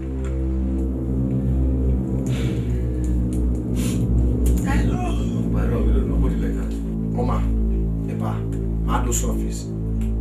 So, now, any information, no really, don't hesitate to call us, please. My office. Have a nice day.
Maybe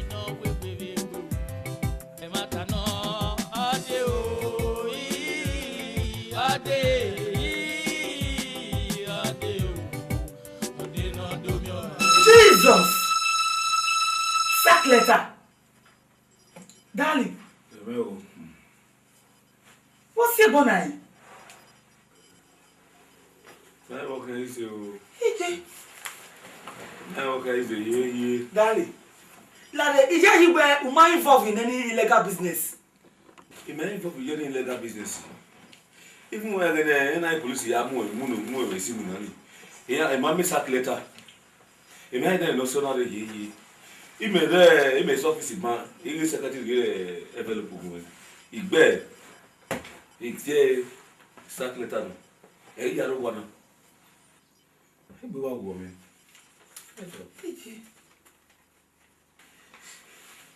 Pardon. Moro.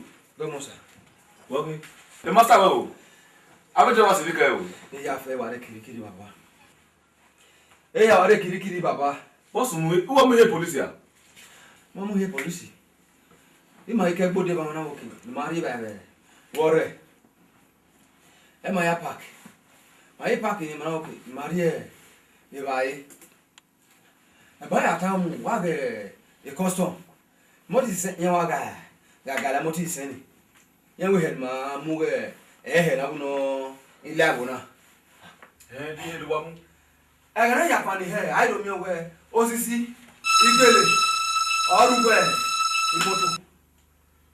Oh, what you load here ni ko? What my end wa load? Mate we bate bini material. Ma imu. O saba no se bi me. Ni ka bo wa leru yiwo. I ga ri e bai. E ma dege me ni. Ah, no nya he wa mu. Eze ne company. Onye ne ihe e mere kwa ade bana oge ze garu lese company e ba ni iwa de wa lo de ko e bo ge iwa de ko bo ge no we e ma su wa bo o wi ahun de we ma sia we o de jemi e o lare e driver ye ye nwa mu e je ma ye na no kan lo di motor ma o. Can you imagine? Mate we bidi material Moro. Lawa no la wo baba no la ho Mini hair la dia Moro. Me dia de ke baba. Go away. Me dia baba. Me dia baba. Ola. Akia. Baba la me ra be je. Me dia de ke baba. Baba no. Jesus. Ito. Sack letter. My 5 trailers. The same day.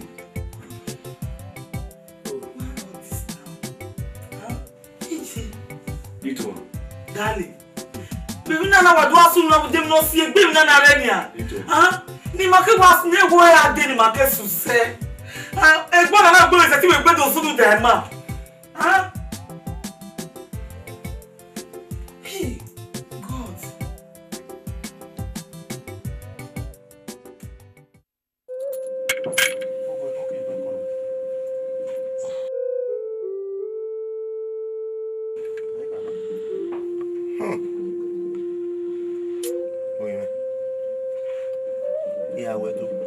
Abose. Woman, my top. Pano. And the Anna Quaka, the Gue. Tosaka. About me why me might do you say. Yeah, when you come away where Wawaya fair, what only you are, Itoria. Oh, yeah, I didn't know. A book, no rabo, no rain. Not to know like a way of fair, and I may wear no see a way of fair you are. Ya say, oh, one way here, that on a boy you are. Yeah, you know. Baba.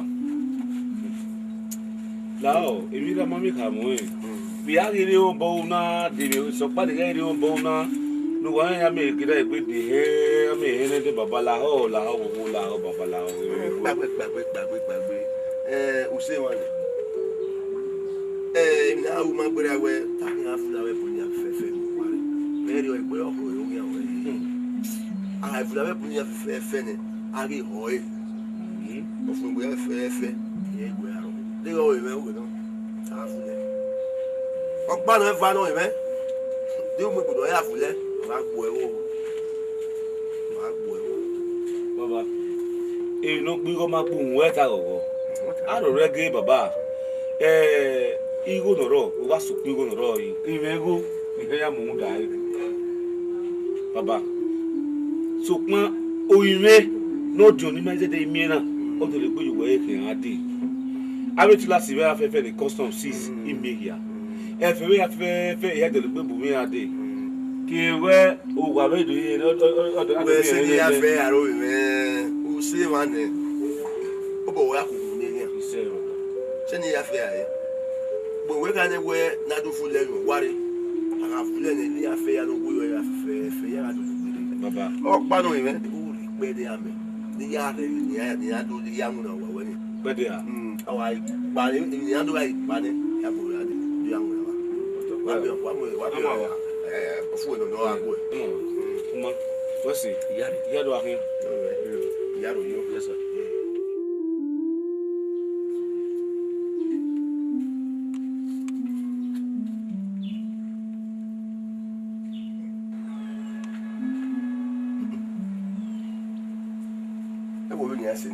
Mo wanya kopa na ya fe.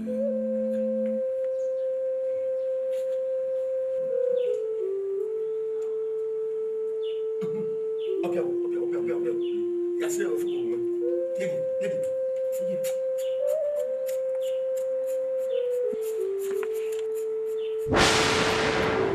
Ga jamwa.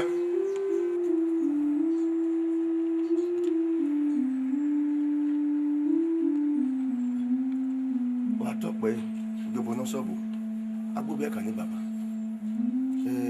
laho ya yi we yi meri abiwe ni o da ni ya mi na nya o ke ipa modi we o ya muri no do fa mo lo mo no jina o mo na no mi na o dogo me o te ga ri do awe mi iwa ye we na go teme ese ya fe ni une ya sanse ena sie fiolo mo jina wa to pe o gebo baba ni baba o we eti we emi ya ri ba yi emi no ma we zevira emi ya ri ba yi omo na we mi na ni me ka ma ese ri o we eti ri gbe mi mu no ro wa ya se tin so furi yo yi baba bi ya ki ya ni Dawe Gasio ve ebi kere ni te ya mwegba wa to pe baba we si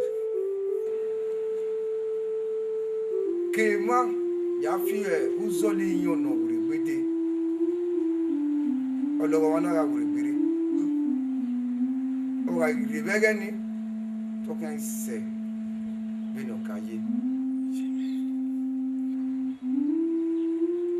iga papa iga filemi sokwe o tobina numi evulo la diama no meke na yayi we imuna nu yogu ye domuna we no gba no wa to pe wa we si wa to pe yaro yo yi kona we gun emi we ogun pa me to bi me dori yuwana we una vwe ni mana kama we no mi ro ara mi wo dewe yo Waiva, wami duwa kenitia. Wato pe baba. Ya wo lu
Maria. Maria. Why me? So we call no where this bank in Sherry Bank. We make us see the yeah manager. And now when new application they are going to submit they are book you are go no. So I no be on you well. No.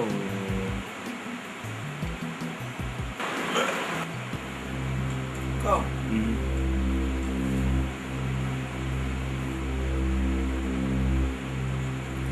Ija!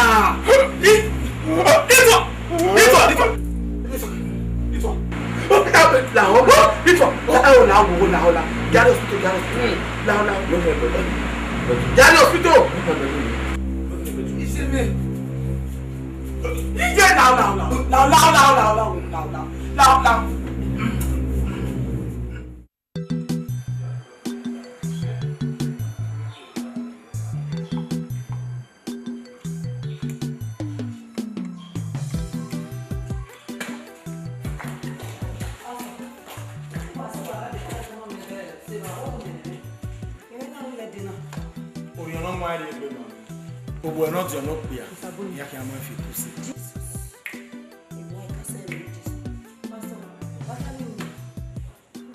Osama yoko de no mana hamuto. Ona ibi na mi no sama. Iyo ni mayo ba yo mai. Papa. Ya wa kan mama.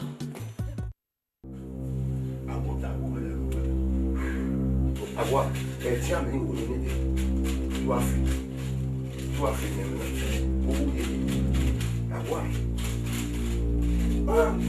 Mas mami, vou na figura, mami, Tá louco, minha na.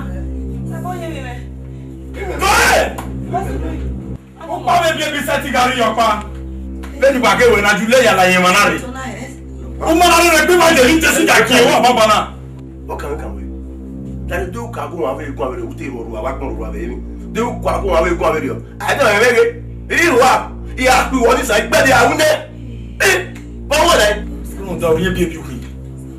O pau é bem se, o pau é bem sete galinha, pá. O pau é bem bi ó. Hey, ya wa pa wa le ni o gbe na lawu. Awon ya pa wa wo o da fun eyin ina odun loru wa na pele baba. Ya pa. Ebe no mo ego fun ano no ma ni no mo ti nyan na gbon. Pe no mo se ti ba o de gbo e. Si abadan, o mi ke fe yi no. O ke ri ano gbe no lati an. Awu, o bi Jesu no, ebi no pa ewe lati an. We dana. Lati an.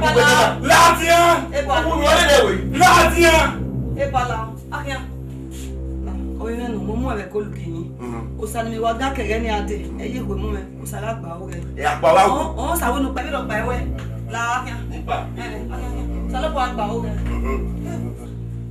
Ai de fa wa ro wa. Ni ma ku ki. Ke na ki o sa ma o ti sa wo so je ti.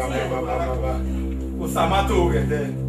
Osa neje kwe mama mega. Osa neje kwe mama mega o. Osa neje kwe mama metutie. Osa neje kwe mama mega o. Osa neje kwe mama ei mega. Osa neje kwe mama ei mega. Osa neje kwe mama mega o. Igalele we Jesu me o. Igalele we Yasufo me o. Igalele we Jesu me o. Igalele we Yasufo me. Keti no mu ego to igbe no so obo be ni Jesu. Uwo go so wo ga so go salobo aki. Ekele mi ameri ajo wo gbe igbe no lati abe ni Jesu. Ekele mi ameri ajo wo gbe igbe no lati abe ni Jesu. Eni Jesu ki mi ameri ni wa. Eni Jesu ki mi ameri ni wa. Eni Jesu ki mi ameri ni wa. Eni Jesu. Oh, o sa wesi. Epo amuro mo gbe papa. Ami oko pa nu we seti kon. Go gbe ni na dege go kon na dege. Baba ma je gbe mu we de. Baba wesi ni Jesu. Hallelujah. Pastor. Hallelujah. Wesley. Praise the Lord. Pastor Wesley. Praise the Pastor Lord. Wesley. Hallelujah. Hallelujah. Come. Pastor, what's it? Even no salon. Osawesi. Madam. Iyo ni no no ye dagbon eno. Oro wo renu gele ye dagbon eno. Amwegbe. Diko e. Amwegbe.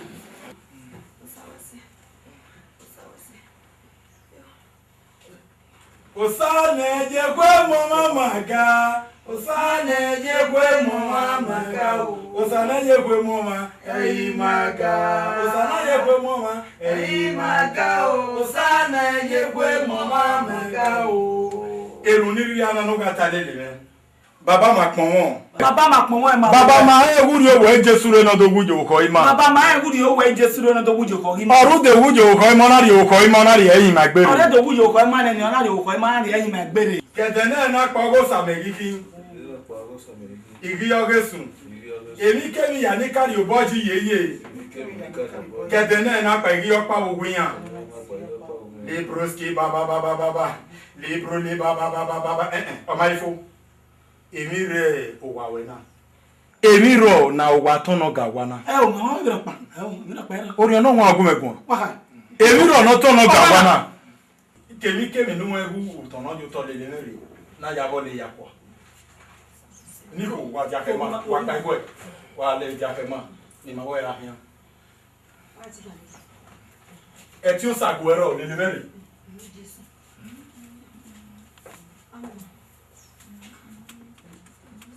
Skiba.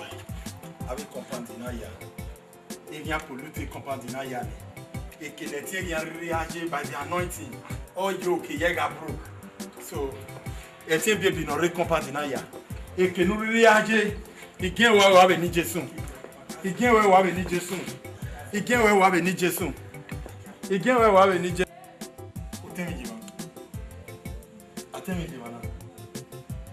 Eminaton Jemana na veni Jésus okin apegbe la diana. Veni Jésus pegbo la diana mi kemi ne kia muje ma kemi kemi na zo obo muju go to ma. Pegbo la diana veni Jésus. Pegbo la diana veni Jésus. Pegbo. Igewa wa veni Jésus. Igewa. Praise the Lord. Praise the Lord. Praise the Lord. Comment no salo pa mi fane. Azebo so Osabuohien. Pastor.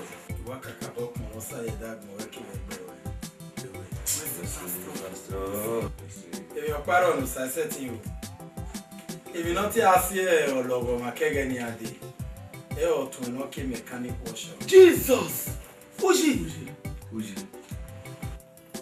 Dale. Pastor. Do ajijiri. Vene e dag mo ga aji e o 20k ki da workshop 11. Yes, we are living fine. Yes, we're Mama, living fine. trailers and other small cars. Yes, we're living fine. My business was booming. Yes. Oriono wan. Ori egbe ma me. Ogwe bo 20k ki mechanic workshop ni ne. Ogwo na ya mi abo bi pape na.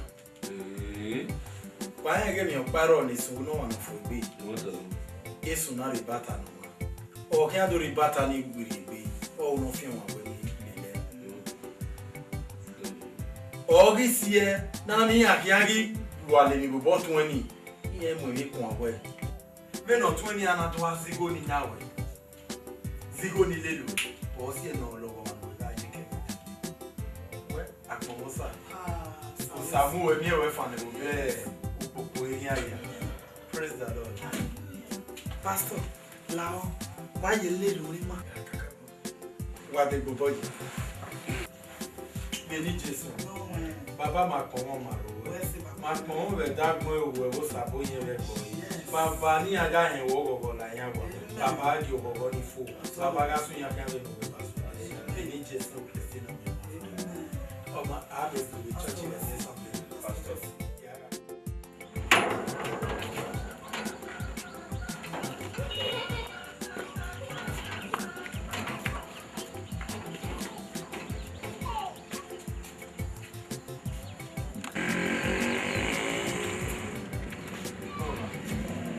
Pardon moi. Okpea. Comment ça? Ayi la. Baba. I what of it is. What I know. More now. I will not come over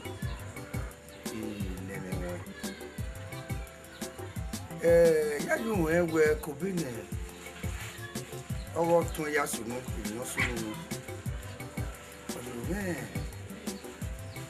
okay, how you know, Gina? Magilama. The Maggie in you way. And I go on when I come away in good dark. Why, where? Akubia kano ne bonoto ukeha ewa ya veni we wakaya jiso ekie kage na ya dina magire na woni ti we ni dege so Baba onu gie osombo atama we wunne na wo keke ni adere na baba don't know where we might use Salina. Osabuohien. Bobia kane bono Tonyo kwa. Osabuohien ni mega. Baba o gele. Osabuohien se abubiaka. Ebino wa ta se de we yon pa Orupa ni yago ya bere. Baba wa Josaji wa mewe edagun we na odu fi we ye. Even itama wewe ine zoyo pa ni avio ge agbobiaka. Ege na ya ge agbobiaka. Oyiwe ege na ya aru wi bibi. Ime kini ya fi wi bibi. Baba me do be urupa ne ya. Urupa Jesu. Na do be we agbobiaka. Ewi kekan no. Udoni baba ni gbiri gbe ariwe bibi. Ugalule odosa udomewe agbonwe o ifi wi. Lari tiga itemo pa mama. We agbobia kane bono Tony. Bona ya rege. Ngona nia. Owoka ga mi no possess yo hu ona mira vije no possess yo hu oga mufi oga zabulu kele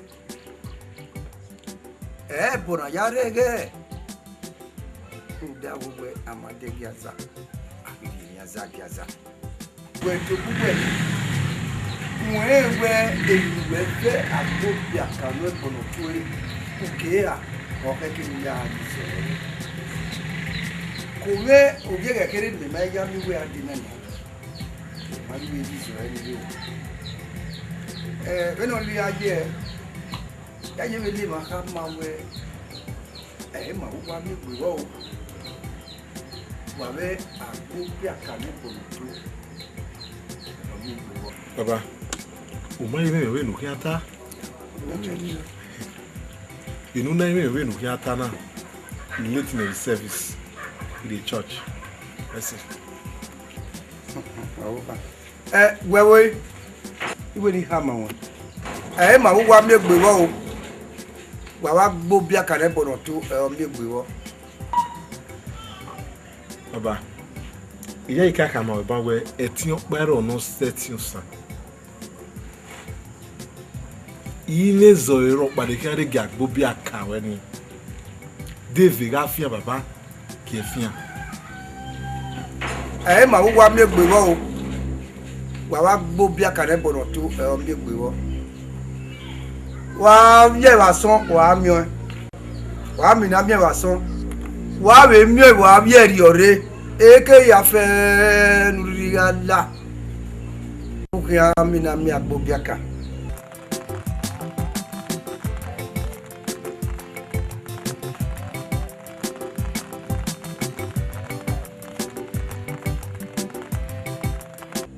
you work polluye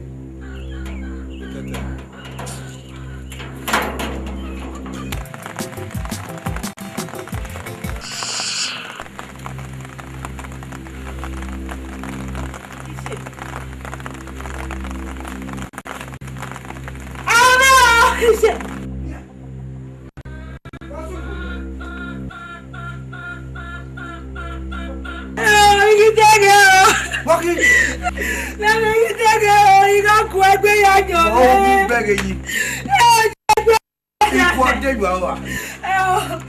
Let me buy it. Oh, my wife is sitting. Yeah.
Driver.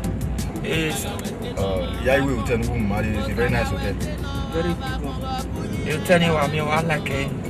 You might come another carry body, Momuya. Momuya, you are what I like it. I mean, I book in a bank.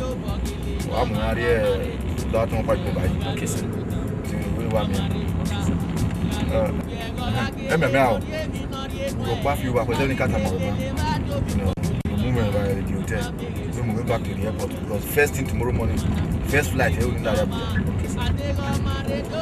Ross, we probably make it be drop on our way in the town here. I probably make it they can go. Money go to charge you. Only go no with taxi. That's hotel money. Where in the Nigeria here? Oh yeah. Here no. You were strong.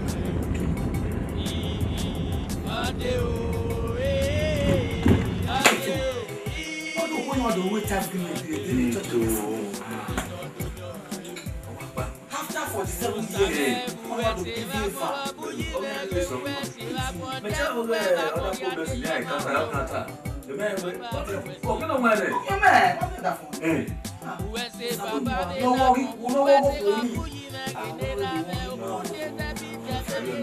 Hello.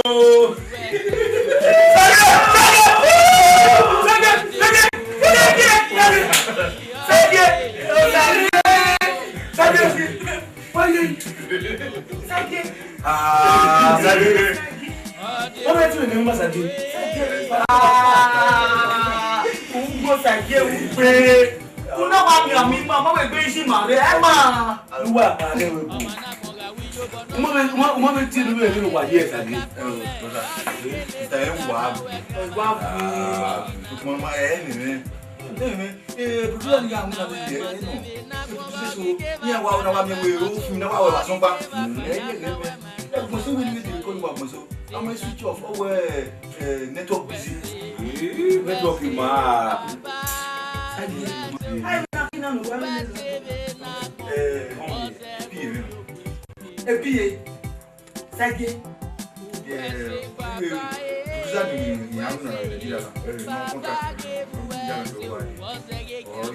For security reasons, I'm going to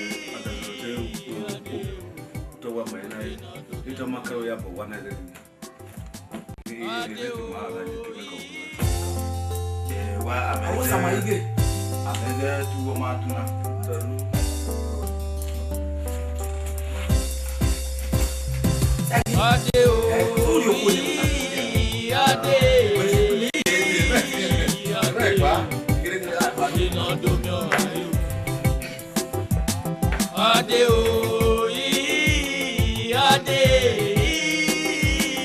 ade. Ode no do na eu. Malau. Me puedo ver aquí.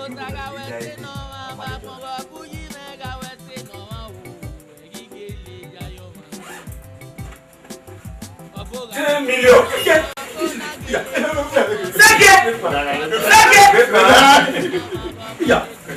Papa, Papa.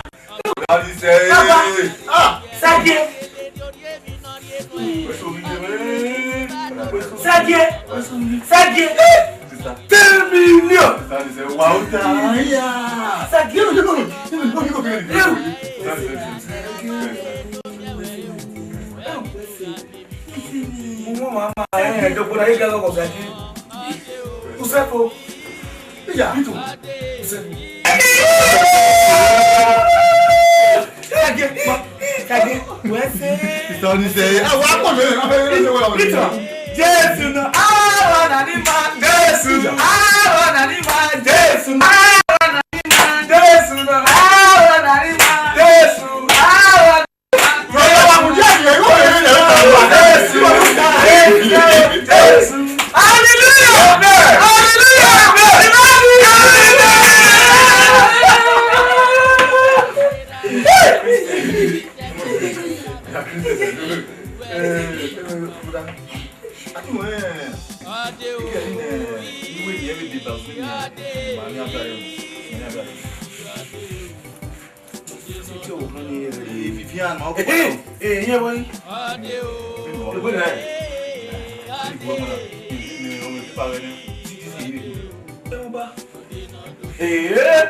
Now, as the chairman of the committee, me unu ka boba mama, me unu na so ge last year no gbera.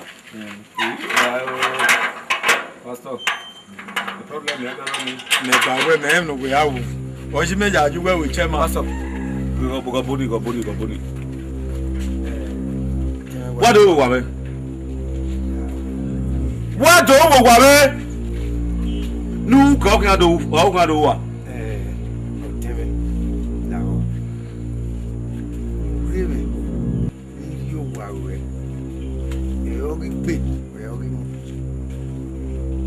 Where a megare when you cook. So, ma, it do me a tap. We are no man when we don't. We many bookie.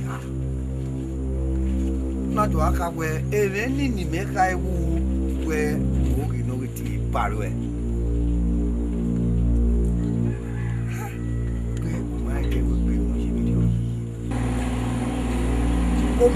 Sola no puede que se cae el día on va vaya el marina y fue una web para pero no fue por allá el hilo ọrụ daira ni ego e tori nebi tori yoyuwa e na mo ni yo ye kona o yo mi mo ye so to o fe ke diga de ni do yimia mi ya bo idame we make na be mata no rugwe e me na ge obo ki belu poge hani o e ri ano ri abagwa e ya do tele Epa meskin seti me ki ya boda we o vive ni mami o gbe na we e tula si me ise o gbe na we the concept now is there. On a tone woman upside down. Very well, no one will be me at the table. Kake hotel sage no man.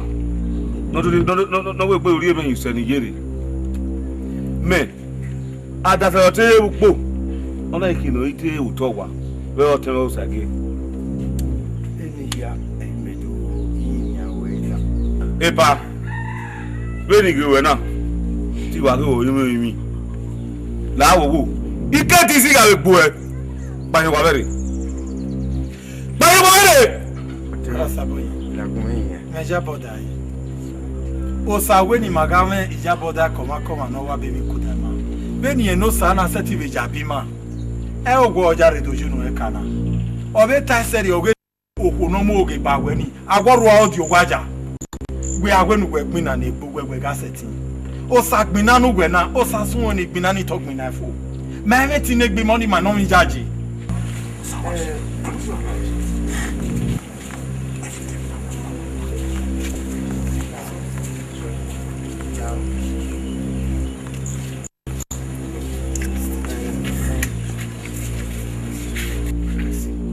Epa, when we are no sir. Our barona yak. You sir, if you are not that way, we do not get that when sir. It just one of the